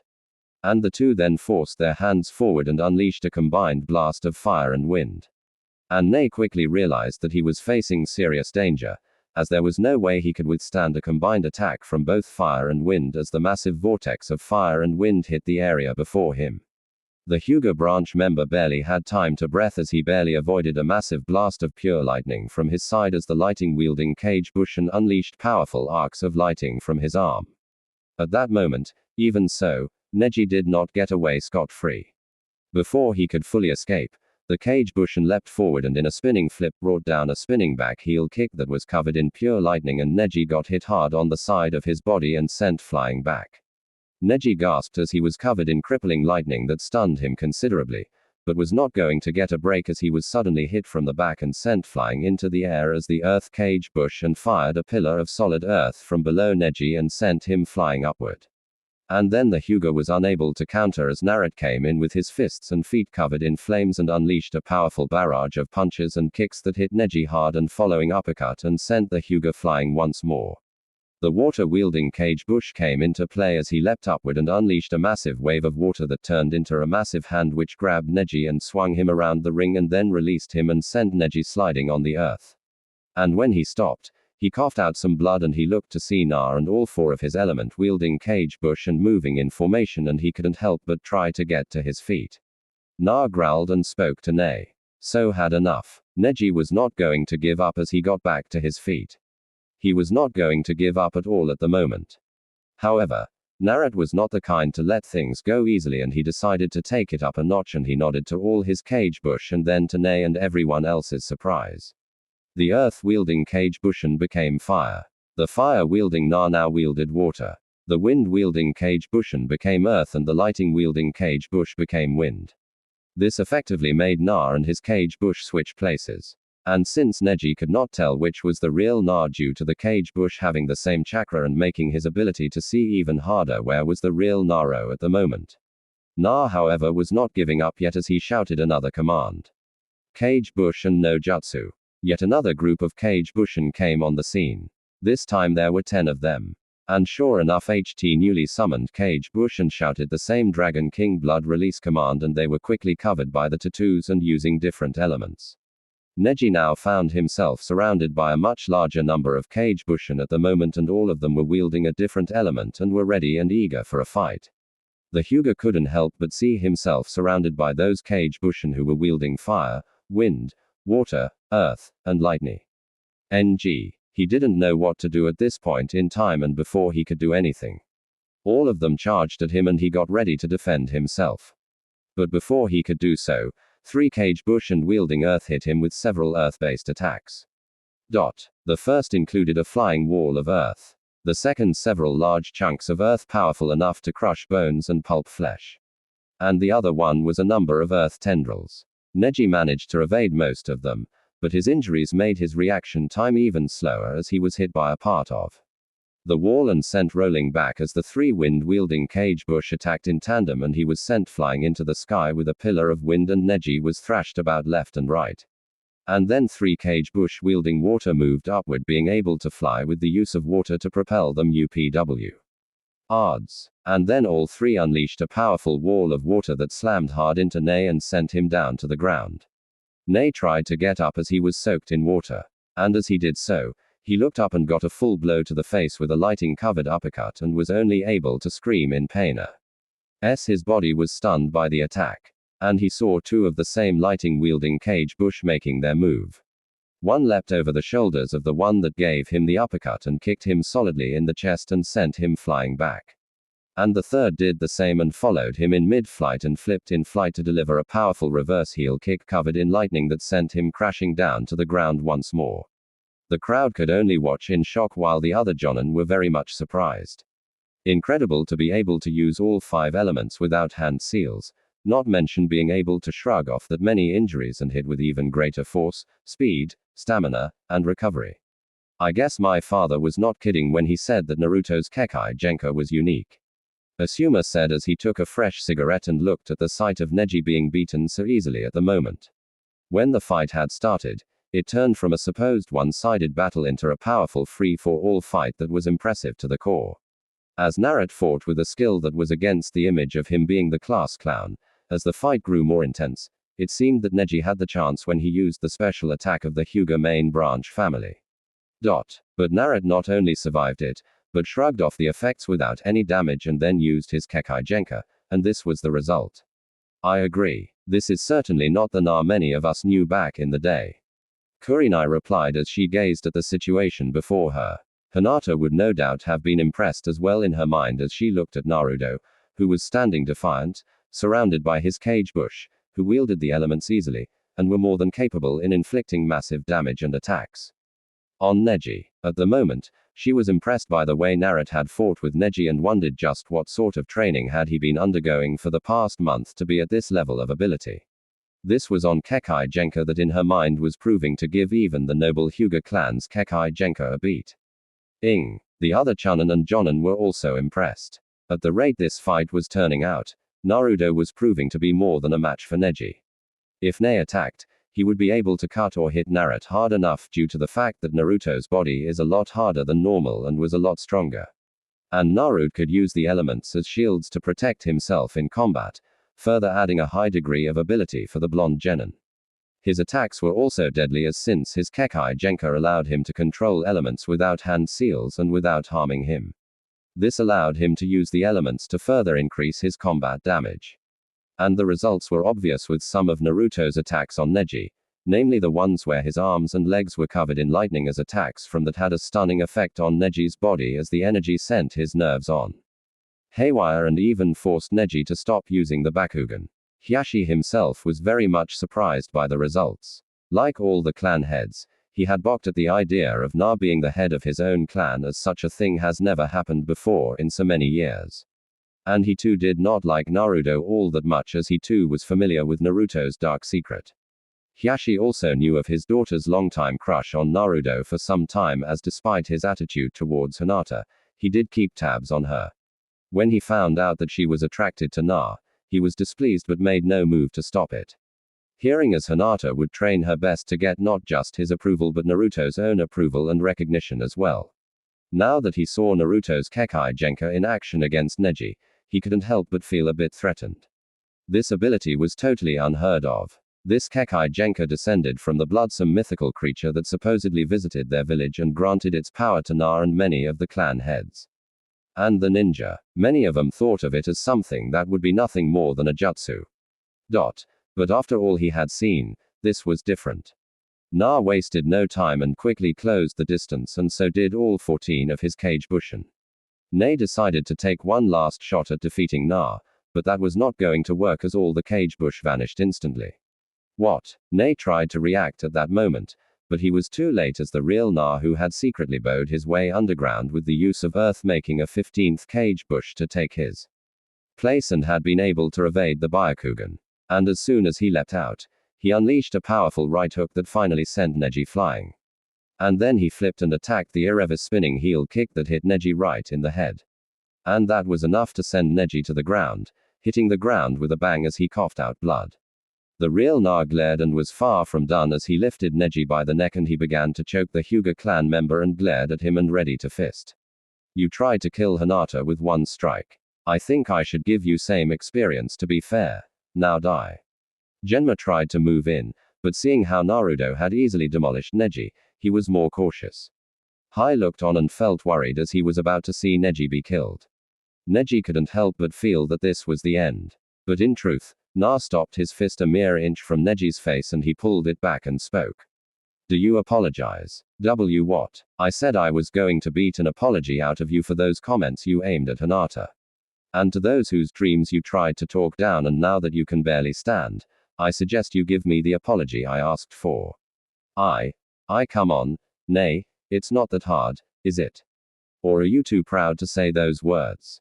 Pride means nothing here. Your life is my hands at this moment. How does it feel to know your life now hangs in the hand of one who used to be a failure? Na then released Neji and spoke to him as Neji to the ground. Do you know how many times I failed the graduation exams? Neji looked at Na, who glared back at him, and the blonde continued. I failed many times, and all because the one jutsu I couldn't master was the Bushin jutsu. Weird, isn't it? I am able to make as many Kage Bush that I want, but I couldn't even make one Bushin back in the academy. Let me tell you something, nay. You think I don't know what it means to carry a mark for the rest of your life? I do. I carry a burden that I have to live with for the rest of my days. But unlike you, I don't accept the fate handed down to me. Do you think you know the pain and grief of being cursed? You know nothing. You don't know what it feels like to know that every time you turn your back, people call you a monster, demon, idiot, and worse. You don't know how it feels to have them look at you as if they wished you were never even born. You have no idea how lonely, isolating, and depressing it feels to know that every day you have to go back home and be alone for the rest of your life. I had to live like that for 12 long years. You didn't have to. You're a Haug, one of the noble family. Even if you are one of the branch family, everyone only has to hear your name and they look at you with respect and admiration. You were born with that talent and ability. You didn't have to claw and fight your way out of the dirt. Be where you are. You didn't have to try and fight to prove you are more than everyone thinks you to be. Not like me or Lee or even Hinata. Even if she is a Hyuga like you. The villagers were silent. Even the ones would have spoken against Na were rendered dumb. They had thought this battle would have been simply a defeat for Na and would be quick, as they were eager to see Sasaki Uchiha in combat. But the titanic battle they had witnessed had changed their minds. They had thought that Naruto was going to be easily beaten by Neji despite his supposed kekenk, which they laughed at and called it nothing but a weakness before the Bakugan of the Hyuga. But now they were taking their words back, because not only did Naruto withstand and survive, but outright demolished Neji, who was last year #1 genin. Before my Kekai Genka awakened, I had few friends and everyone treats me like dirt, like I am useless, like I am nothing but trash to be IGN. Ord. Not this time. I have made it here to this very ring, and now I have beaten you, the one who think fate cannot be changed. An old friend gave me a message and it taught me an important lesson. Fate is something that we make for ourselves. As long as I have the will to fight, the courage to stand, and to prove that I can break free from my chains, then fate or destiny is something I forge for myself. So don't you dare preach all that crap about destiny being set to me or anyone else, because it's nothing but garbage. If one like me can be able to defy fate and destiny, stand tall and shake the very foundations of heaven itself, then what about you? Neji was silent as he saw a bird fly freely into the sky, and he knew that he was defeated and spoke. I apologize. Good. Now we're even. Genma could tell that Naruto was done and spoke to the crowd.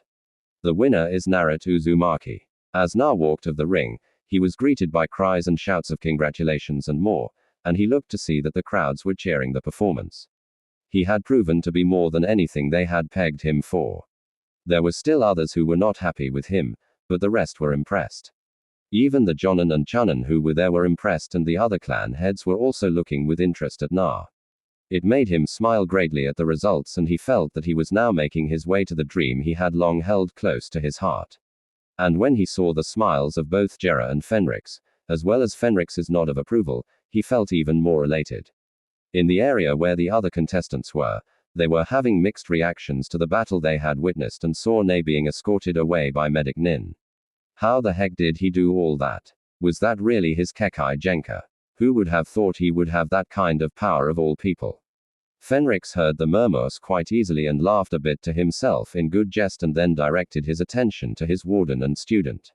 He was very impressed with the way Naruto was able to offset his weakness at being unable to harmoniously combine the elements he commanded, and how to use it to give him a very lethal and flexible tactical advantage in a fight. Not bad. Not bad at all. Jiraiya had to agree, and then he got serious and spoke to the two of them. All right, I have a feeling Orochimaru had seen this and he will be very interested in getting his plans underway. You two will have to do what you can so we have time to prepare. I'll do talk with the Hokage and get things underway. You guys get ready for anything. Right. With that out of the way for the time being, Jiraiya left and both Fenrix and Naruto moved to the viewing box for the other participants. Fenrix and Naruto stopped when the two of them heard someone call out to the two of them, and it was a certain young female voice. Naruto, __. Sakura couldn't help but feel something different in herself at the moment as she looked at Naruto, who was walking with a triumphant smile on his face. She had recalled his never say die attitude that, in coupled with his newfound powers, meant that he was not going to the very same young kid she knew back then. Not this time. She heard the reactions of the crowd, namely by the younger females her or above her age. He's certainly different. No kidding. And he's gorgeous. I hope he won't mind if I ask to join his clan soon. Ino likewise had heard the rumors and turned to Sakura and asked the pink-haired teammate of Naruto if what she heard about Na being the head of his own clan was true. Hey, is it really true that Naruto's head of his own clan? Sakura nodded a bit as she knew that according to Konoha law, a Kekai Genka user must be the head of the clan. It had been that way since the Hyuga and the Uchiha clans had existed in Konoha's history. Naruto's Kekai Genka was very powerful, and since he was the only known user of the style, it would make sense that he would be head of his own clan. I think so. Why do you ask? I think that would mean that he would have to find a wife in order to make that clan grow. I can wager a bet that he's going to be very busy once all this is over. That and the fact he's changed is certainly going to make him very popular. Sakura had to admit that Ino had a point there, and she couldn't help but witness how Naruto was moving about and bathing in the cheers and shouts. She couldn't help but feel some envy as she realized that compared to Sasuke and Naruto, she had little to offer the team she was with, but she was quick to relax and remember that she still had some good enough skills to place to good use. She then wondered just where was Sasuke and Kakashi at the moment. They should have been here already, and that made her very worried. In the hallway, Naruto smiled at Hinata and spoke to the shy Hyuga Aries. I see you've made it, Hinata-san. How are you feeling? I feel a bit better. But it still hurts a bit. Fenrix, however, sensed that Hinata's injuries were a lot worse than they were, and she needed proper medical treatment in order to be fully healed. And he had an idea. He had brewed some healing potions in his free time, as he was very knowledgeable about their creation. The supplies they had in the mansion were enough to make a fair number of them. Dragon Ascendants usually used the potions to deal with some levels of injury that they couldn't withstand easily, and the potion he had would be more than adequate in healing Hinata's injuries. With that in mind, he took it out and handed it to Na. Na knew that it was, and that was due to the fact that he had been present when the potion was made, and he too had noted that Hinata didn't seem that fully healed. Na looked at the potion handed to him by Fenrix to give to Hinata, and he looked at his mentor, and after seeing Fenrix give a smile, he nodded and gave the potion to Hinata. The potion was specially made as a part from training in the martial arts as well as elemental manipulation. The senior dragon ascendant taught his student the art of potion making and provided him with the basic understanding of making special potions for Helen. And this potion was known as the Spirit of Life. The potion resembled something that was deep red in color and comprised of a mixture of powerful herbs and liquids that the senior ascendant knew were good for healing major wounds, as he could see that Hinata had been badly injured and required the potion's powers at the moment. And since Naruto's work was good enough for this kind of injury, there was nothing wrong with him giving it to Hinata. Hinata took the large vial and wondered just what was inside of it. "What is this?" and Naruto. "It'll help with your injuries, Hinata.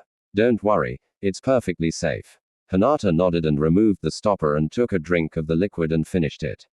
It had a sharp but pleasant taste and seemed to let some form of warmth flow through her body at the moment. And to her amazement, the wounds in her body have fully healed and she was back to being fit and strong again. The Hanger Aries smiled and sighed as she spoke to Na. "Titi, thank you so much, Naruto. I feel much better." Na smiled at that and replied, "No problem." Hinata couldn't help but feel very happy with herself and with Na. Not only had he defeated Neji with his own Kekai Genka, but he was being recognized by the village in a more positive light. And it showed as Naruto was very happy, and it made her feel very happy for him even more. She then wondered if he wouldn't mind. What am I thinking? The Hyuga Aries blushed bright red at the thought she suddenly had in her mind. She had wanted to ask him if he was going to be able to be free this afternoon after the finals. The young woman wondered where those thoughts had come from, and she was able to calm herself before she did something totally embarrassing. She also couldn't help but have a thought on asking Naruto if he was really going to be a head of his own clan. She had heard the rumors and it made her very curious. Hinata was educated in many things and was very familiar with the law requiring that a clan head must have a wife in order to start up a clan. And she began to think, no, I can't do that. I'm still too young. And I don't think my father would approve. But still, if Naruto asked me to be his wife, it would. Hinata was so deep in her thoughts that she was not aware that Naruto was walking towards her, and he was very concerned as to why Hinata was blushing so hard and wondered if she had a fever. "Hey, Hinata, you alright? You have a fever or something?" The moment Hinata realized that Na was right next to her and touching her forehead, she blushed to the point her face was glowing like a red-colored bulb in the dark, and she fainted right away, allowing Naruto to catch her. Hinata, are you alright? Say something." Fenrix laughed a bit at the sight, and he couldn't help but look on as Naruto tried his best to wake Hinata up. He had observed Hinata for a very long time, and he knew just how much of a deep affection the young woman had for his charge and how much she liked him and sought his attention. Fenrix had been amused by this fact and saw the way Hinata looked at Naruto, and he had to admit that Hinata certainly was different. To be among the few who was deeply attracted to Na and not to Sasaki. The fact that she was the ace to the Hyuga clan made her a viable candidate for Naruto to take as a bride to build his own clan. But that was something that only her father could decide. He had studied the history of the Hyuga clan. He knew about the division between the branch family and the head family. And through that, he knew of the issue Hinata's cousin, Neji, had with the head family. He knew about the fact that Hyashi's brother, Hashi, had always despised the head family. And he knew about the events that led to Neji becoming bitter towards the head family. He knew that long ago, a ninja from the Land of Lightning had been to Konoha for the signing of a treaty. But in reality, the ninja had been sent to kidnap a member of the Hyuga clan, and it was none other than Hinata. Hayashi defeated and killed the ninja. The Land of Lightning was unhappy and demanded Hyashi's dead body as compensation for the death of their ninja. He knew that the Land of Lightning was only interested that Byakugan and Hyashi's body would be the best chance to study it. However, That was when Hashi died, and the death of his father changed Nei, creating his hatred for the head family and his belief that fate could not be changed. However, Fenrix knew that there was more to the story. Hai himself had volunteered to take his brother's place. Back then, Hashi had been willing to die to prevent another bloody war between Konoha and Kumo. But it was when he was told that Hashi would take his place, as the seal on him would be used to destroy the Bakugan and deny their enemy access to the Bakugan. He knew that Hashi did not like the idea, as he knew that Hashi still had his son Neji and was against it. But Hashi had said that while he hated the head family, he wanted to save his brother, and it was his choice. He knew that Hashi knew that his death would save Hashi and also prevent war and death to befall Konoha again. He also knew that Hashi had asked Hashi to tell Neji the reason why he chose to do what he did, and he regretted that he had only shown his bitterness in front of Neji all his life, and he wanted his son to make his own way in the world. He was aware that Hashi had not told Neji the truth of his father's death, since he was hoping that Neji would be able to be mentally ready to accept the truth. He was also aware of Hinata's desire to prove herself to not just Naruto but herself and her father. He secretly knew that Hashi did not really think Hinata was weak. Far from it, Hinata had the talent and the potential to be a worthy successor to the Hyuga clan. It was Hinata's lack of confidence and weak drive to succeed that was the factor Hashi focused on. He couldn't blame Hashi for that, as he was aware that only the most capable deserved to be clan leader. It was the same for the dragon races. Only the most experienced, capable, skilled, and more were chosen to be Dragon King. He knew that there was no doubt Hashi and Nei were deep in discussion on the truth of things, namely about the truth behind his father's death. And there was no doubt in the Dragon Ascendant's mind that things would be different from here on out. In the medical bay of the area, Father Nei held the letter in his hands and was trembling as he read the last writing on the letter made by his father. He had been resting and thinking about he had been beaten and the words Naruto had said. He then turned, and it was when Hashi came in and he spoke to him about the truth of his father's death. At first, he refused to listen and said that Hashi's words were nothing more than lies and were useless in making things better. He shouted to his uncle that he had ordered his father's death and there was nothing to change that. However, it was then that Hashi handed the scroll to him, and when he read it, he was stunned by the words. He couldn't help but see the truth written by his father, who used his own signature handwriting, showing that the scroll was indeed made by his father. As he was finished, he looked at Hashi and spoke. As this, Hashi nodded. Yes, I never handed you that scroll before because I wanted to make sure that you were ready, and now that you are, I must beg forgiveness for all that has happened. Nei was shocked by this as he saw Hashi kneeling before him and speaking to him with utmost truthfulness. I am sorry for all you had to go through, Neji, and I pray that you can forgive me for all that has happened. Neji was feeling all the more confused, but his decision was clear and he placed aside the letter and replied, Please, uncle, stand up. I forgive you. Later, Neji looked out into the sky and wondered just what the future held for him. He had always wanted to be free. And now that he knew the truth of his father's death and that he was free to make his own decisions in life. As he looked at the clouds and recalled the old saying that he had heard before, the truth shall set you free.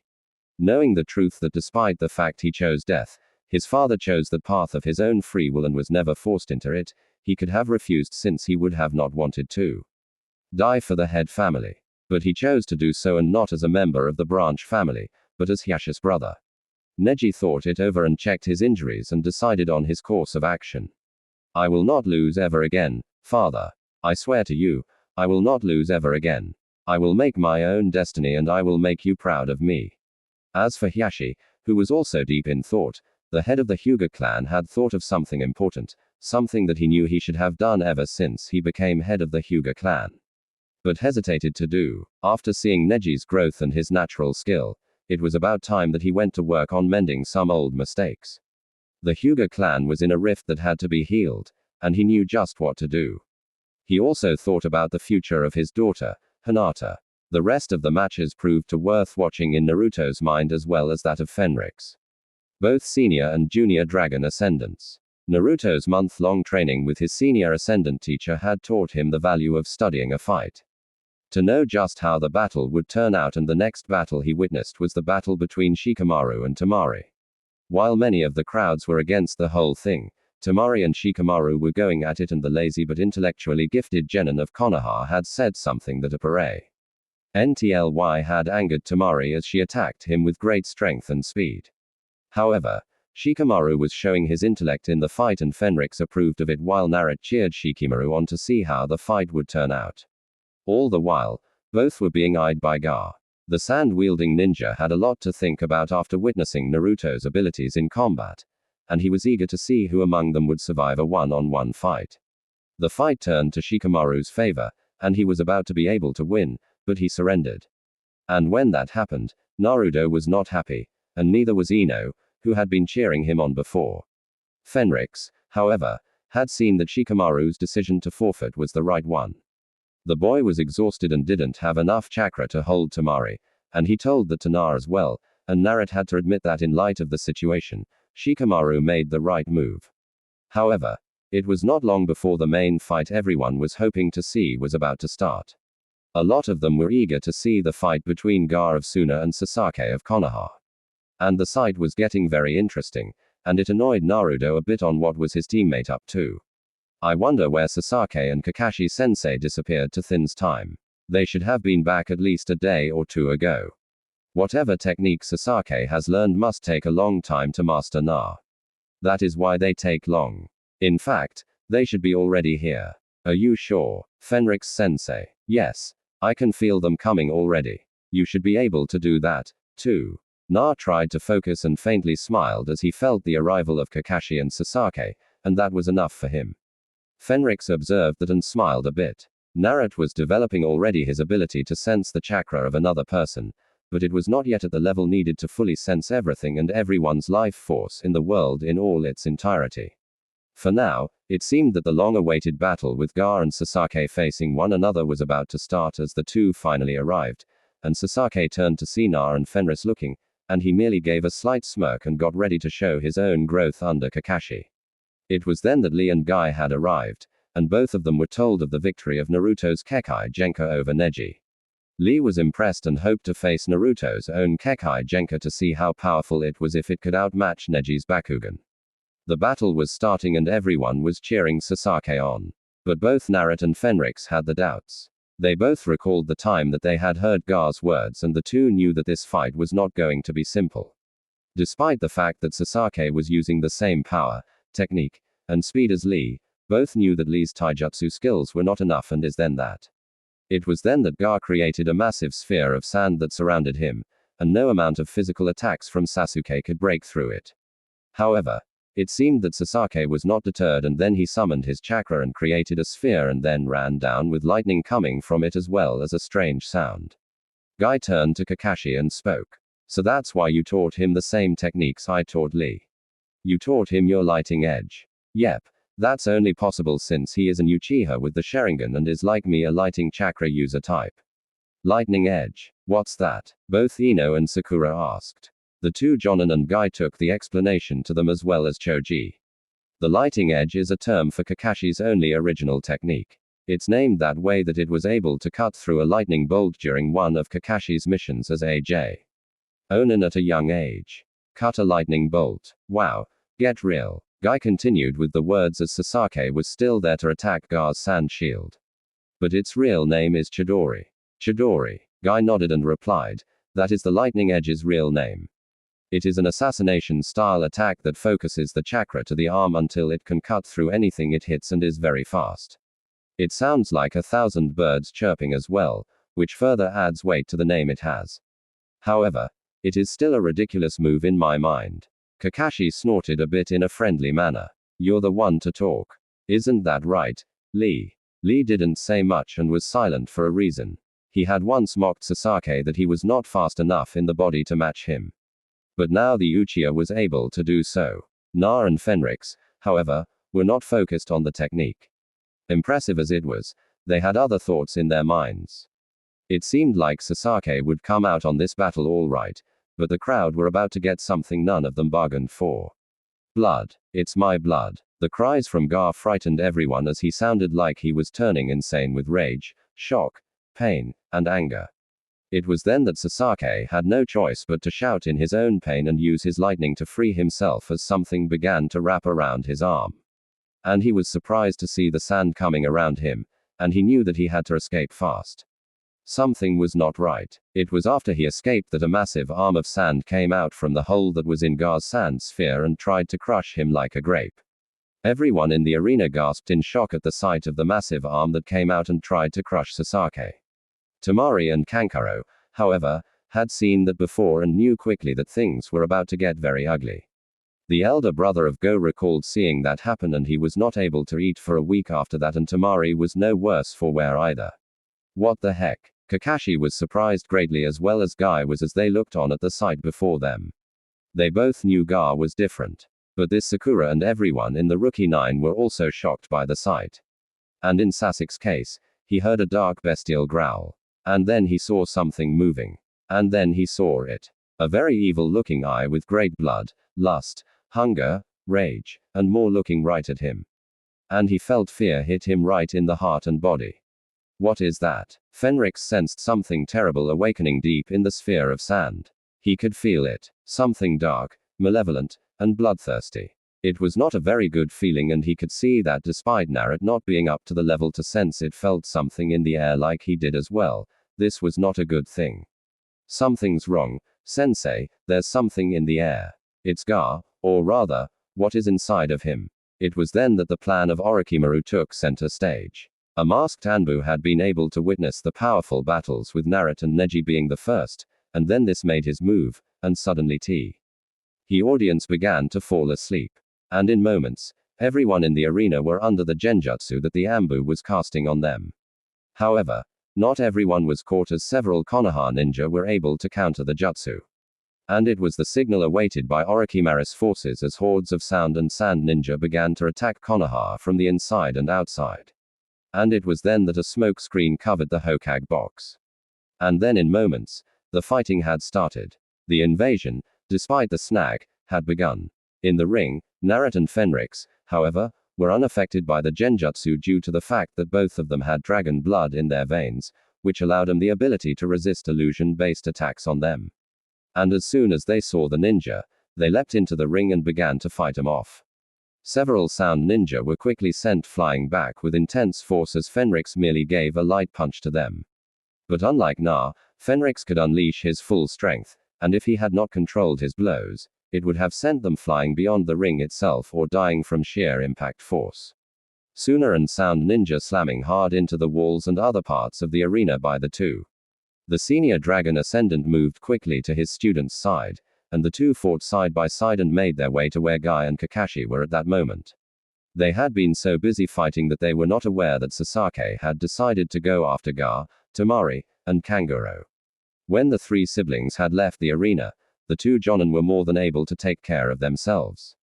That much the two could see, as Guy's taijutsu was more than enough to knock about any attacking sound and sand ninja.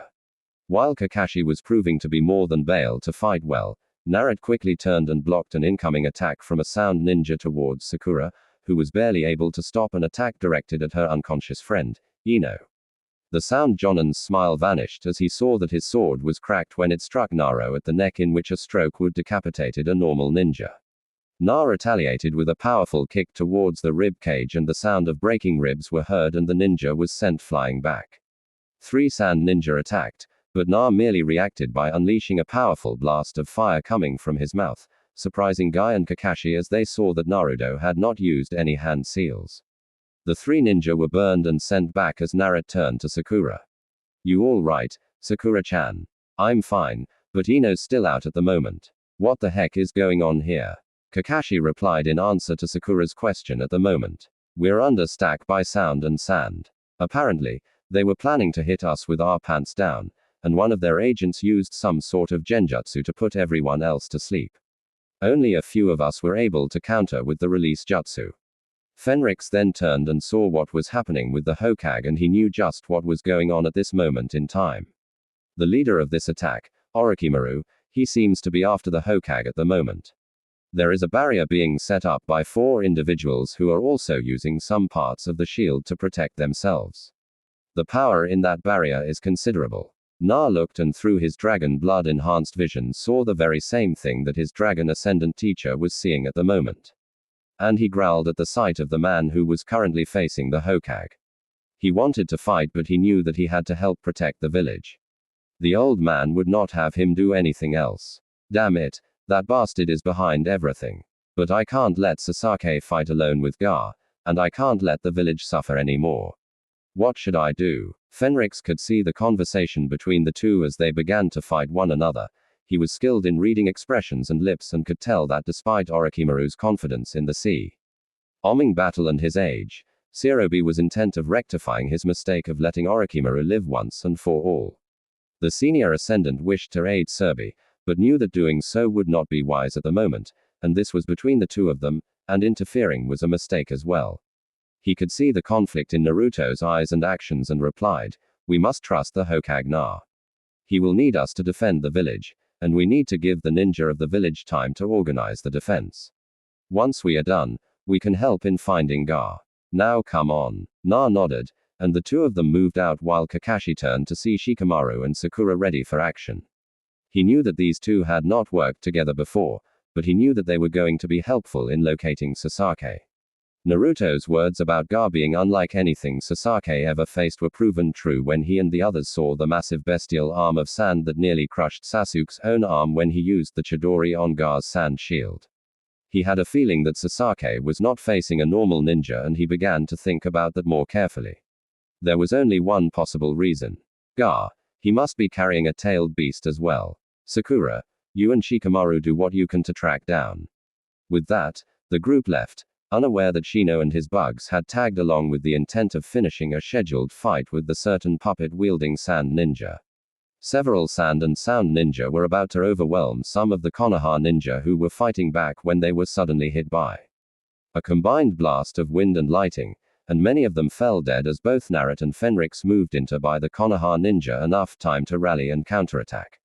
The two ascendants fought well with one another, and several sound ninja was shocked as both warriors suddenly unleashed a torrent of flame at them from their mouths without using any hand seals. The ninja who were part of Orochimaru's forces were quickly and easily incinerated by the attacks as Naruto and Fenrix fought alongside the Konoha ninjas. The ninjas were surprised to see both Naruto and Fenris fight through the numbers of ninja that came at them.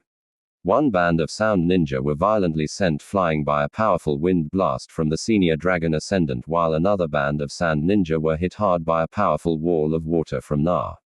Kage Bush and no Jutsu.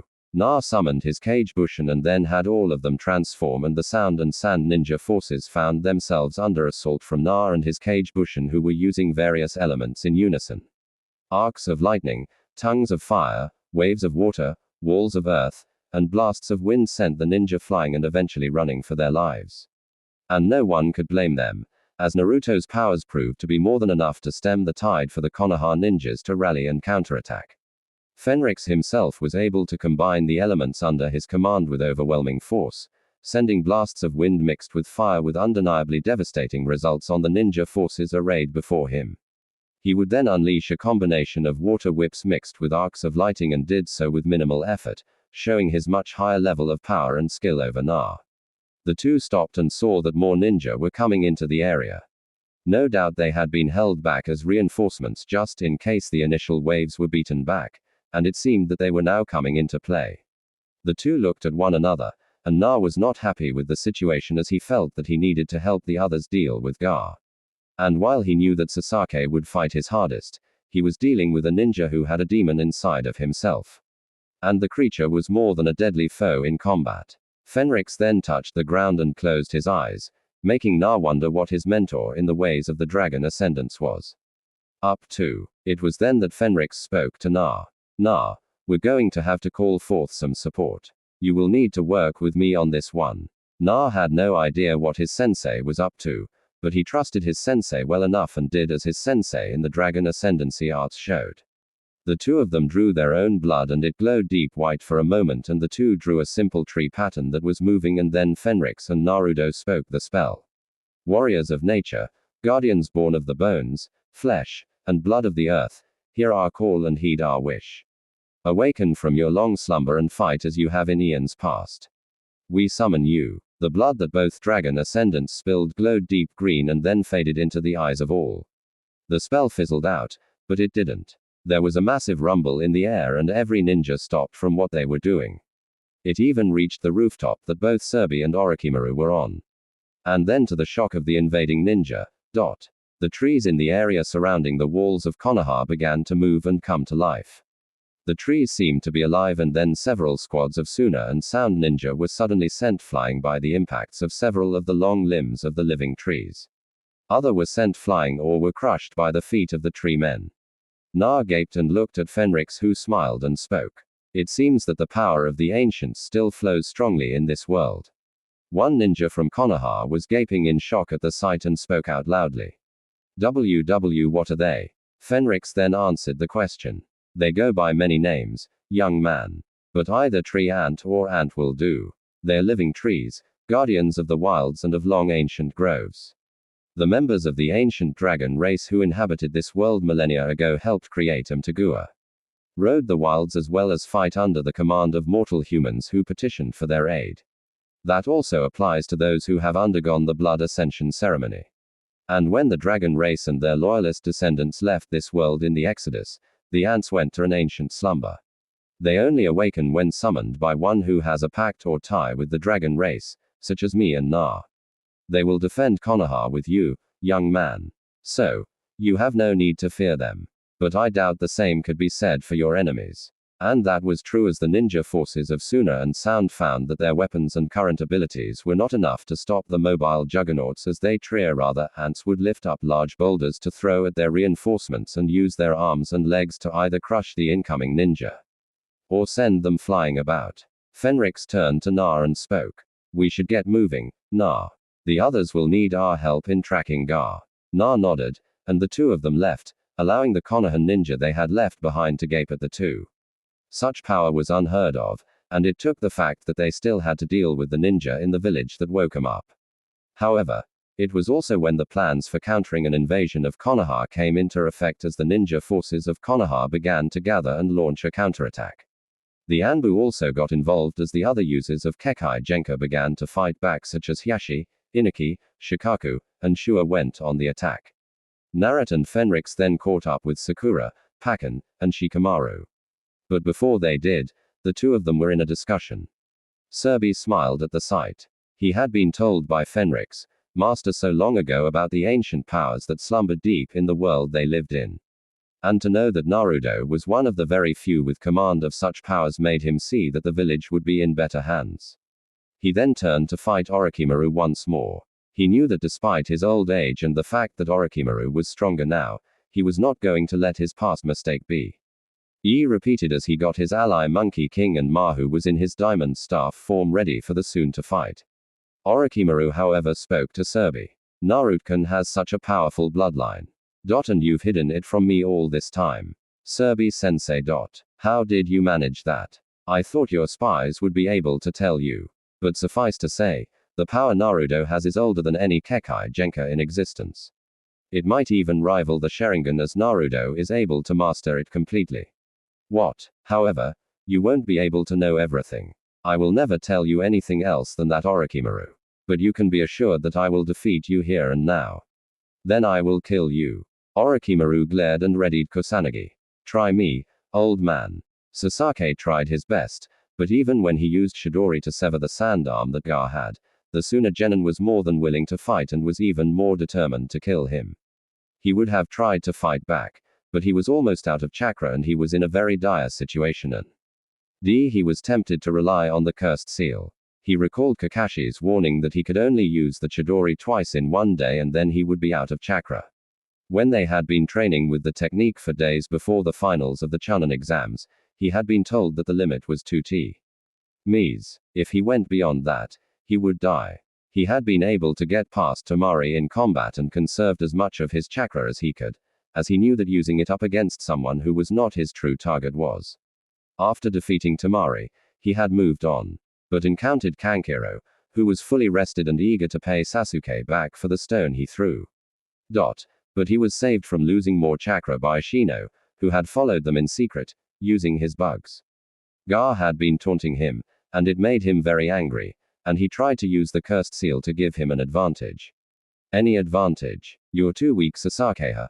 I will kill you here and now. Gar lashed out, and with a newly regrown arm of sand, it seemed like the end. Fire lance. Gar was forced to move away at that moment as a spear of pure fire came right at him and forced him to break away from his attack on the prone and helpless Sasaki. And then he looked to see none other than Naruto and Sakura along with Fenrix and Packham. The group was leaving behind one of their members, namely Shikamaru, when they were being pursued by a number of elite Jonin sent by Orochimaru to keep an eye on Sasaki. Shikamaru had reasoned that they had only one shot and the one who would stay behind would be both the bait and the only one who would not come back. It was a tough choice, but Shikamaru had to it and thus the rest of them went ahead to catch up with Sasaki and Gar as well as his siblings. Naruto glared at Gar who was now covered in his sand form and was somehow allowing the demon inside of him to take forefront of the fight. He had seen Sakura about to be armed when he had fired the fire lance at Gar, forcing the sand ninja to back away. He looked at Sasaki and could tell that his teammate was very low on chakra and couldn't fight anymore. And now it was his turn to fight. Fenrix looked at the two ninja and Naruto turned to his Dragon Ascendant sensei and spoke to him seriously. Fenrix sensei. Get Sasaki Hakan and Sakura-chan out of here. This fight is mine now. I will defeat Gar here and now. Are you sure? Yes. I asked this of you. So, let me fight him. Fenrix nodded as he recalled the time they had followed Sakura, Shikamaru, and Pachan as well. Flashback. Fenrix's sensei. I have a favor to ask. What is it? Nah. I want to face Gar alone, so please let me do this. Fenrix looked at Na and saw that his student meant it. The senior Dragon Ascendant had read all he could about Gar as well as Gar's hidden resident. Valon had gathered much data in his travels before arriving in Konoha and had gathered enough information about the legendary Beiju of this world, and he determined that they were of great power, not as powerful as the long-forgotten dragon race, but stronger nevertheless than normal beings. Fenrix had read all he could and knew the full story of the Shukaku that Naruto had mentioned when he had inquired about the incident in the hospital. The Shukaku was a powerful fighter with the control of sand and was a potential threat to an ascendant whose power level was the same as Naruto's. But was considered very low-powered against someone like him. He knew it would be a good test for Naruto to use his powers, but with some level of risk for his student, as Naruto's powers were not yet at the level needed to be considered a full-scale ascendant. Are you sure of that? Yes, I am. Gar tried to kill Lee in his sleep and he would have killed others in my home. I can't let that happen. Even if he and I are the same, and I understand him, I will stop him even if I have to kill him. Fenrix looked at Naruto and saw that there was no going back. And he wanted to make that clear to his student. If you are dead set on this, you should know that in your current level of power, he is a potential threat. And if you make a mistake, he can injure you despite your powers. And most of all, I will not aid you in battle against him as you wish to face him alone. Do you understand me? Nah. Na nodded. I do. Fenrich sighed and then nodded. Very well. When the time comes and if you truly want to do that, then I will let you face Gar alone. I will protect your friends for you. I will not help you unless you truly need it. Just promise me to fight with everything that you have here and now. I will. End of flashback. Fenrix nodded towards Na and he knew that the time had come for him to keep his promise to Naro. Let him fight Gar on his own. He might not like it, but this was real test for Na to finally face a foe who could give him a good enough challenge. In a way, he had to thank Gar as he will be the key for Naruto put all he had learned into the battlefield and not hold back. Na was facing a foe who was like him in a way. But unlike Na, he had grown to hate and despite the world and see killing as his only satisfaction. That made Gar a deadly foe and would be the one who would truly test his students' convictions and abilities. Good luck, Na. Do not fail. And with that, the senior dragon ascendant quickly grabbed both Sakura and Sasaki and quickly left the scene. And this left Naruto to face Gar alone as the sand-covered genin and demon container faced the young dragon ascendant and gave a growl at him. You are going to be my greatest enemy and I will enjoy spilling your blood. Na, however, relaxed and then summoned his Dragon King blood heritage and soon enough the blonde genin spoke the command to trigger his power. Dragon King blood release wind. Naruto now wore the tattoos which were in the mode of wind and he had several small sphere of pure wind moving on his fists. And he got ready to face Gar and before they fought he spoke to the enraged Sangenin and container of the Shukaku. I will never let you harm a single life from my home village. Gar will stop you even if I have to kill you. So be it. Let us see who is truly worthy of existence. You are stronger than that Sasaki kid. You are the one I want to kill. As Naruto faced Gar and it seemed that the two were ready for a fight, Sasaki and Sakura turned Fenrix, who was calm and focused on the fight. Sakura spoke to the senior dragon ascendant. Aren't you going to help him? I already have. He has learned enough to show me that he can fight this battle on his own. What? But you said his power was still in its infancy. He's going to be in more than he can handle. That might be true, but he made his choice to fight for your sake and that of the village and all he cares about. This is Naruto's fight in his alone. I cannot interfere. Sasaki was surprised by this and Fenrix merely replied. He must use all he has learned from me to face Gar on his own. This is going to be the real test. Gar is not a normal person and he is strong in his own right. And Naruto himself asked me before we arrived here to let him face Gar on his own. I respect that and I see in his eyes that he wants to fight without my help. But you can't mean that, Sakura said as she tried to rush to help Naruto. But Fenrix, however, stopped her and spoke evenly. This is Naruto's fight. Sakura Haruno, let him settle this. I will only help if he needs the help. This fight is more important to him than you can imagine. Unlike Gar who fights for himself, Naruto fights for others, namely you, Kakashi, Sasaki, Haruka, and everyone in the village. He cares more for you all than his own life. And that is what gives him the will, drive, and power to face Gar. If you are harmed, then it will all be for nothing. Fenrix then turned to see Sasuke's tattoos, and he couldn't help but be revolted by the sight of it. Kakashi and the Hokage told him a great deal about this Orochimaru and this cursed seal of his, which he had placed on another Jonin of Konohan name. D. Midarashi. This cursed seal reminded him of some of the curse marks he had seen in his many years of existence. And while Naruto trusts his team, the senior dragon ascendant had his worries towards this mark, but kept his peace and focused on protecting the two from harm. He however had a feeling that sooner or later things were going to get very ugly. In the meantime, Shikamaru sat down and gave a sigh of relief as Izuma finished up the task of dealing with the sound ninja forces. The genin had been able to hold them off, but he was finally out of chakra. And the sound ninja were about to attack him and continue their pursuit, but his sensei arrived and he was in the clear. You all right, Shikamaru? Yeah. Man. And what a drag. So guys, what do you think about this Naruto story? Tell me your opinion in the comments. And if you want more Naruto what if stories, make sure to subscribe to Universe of Naruto. Thanks for watching.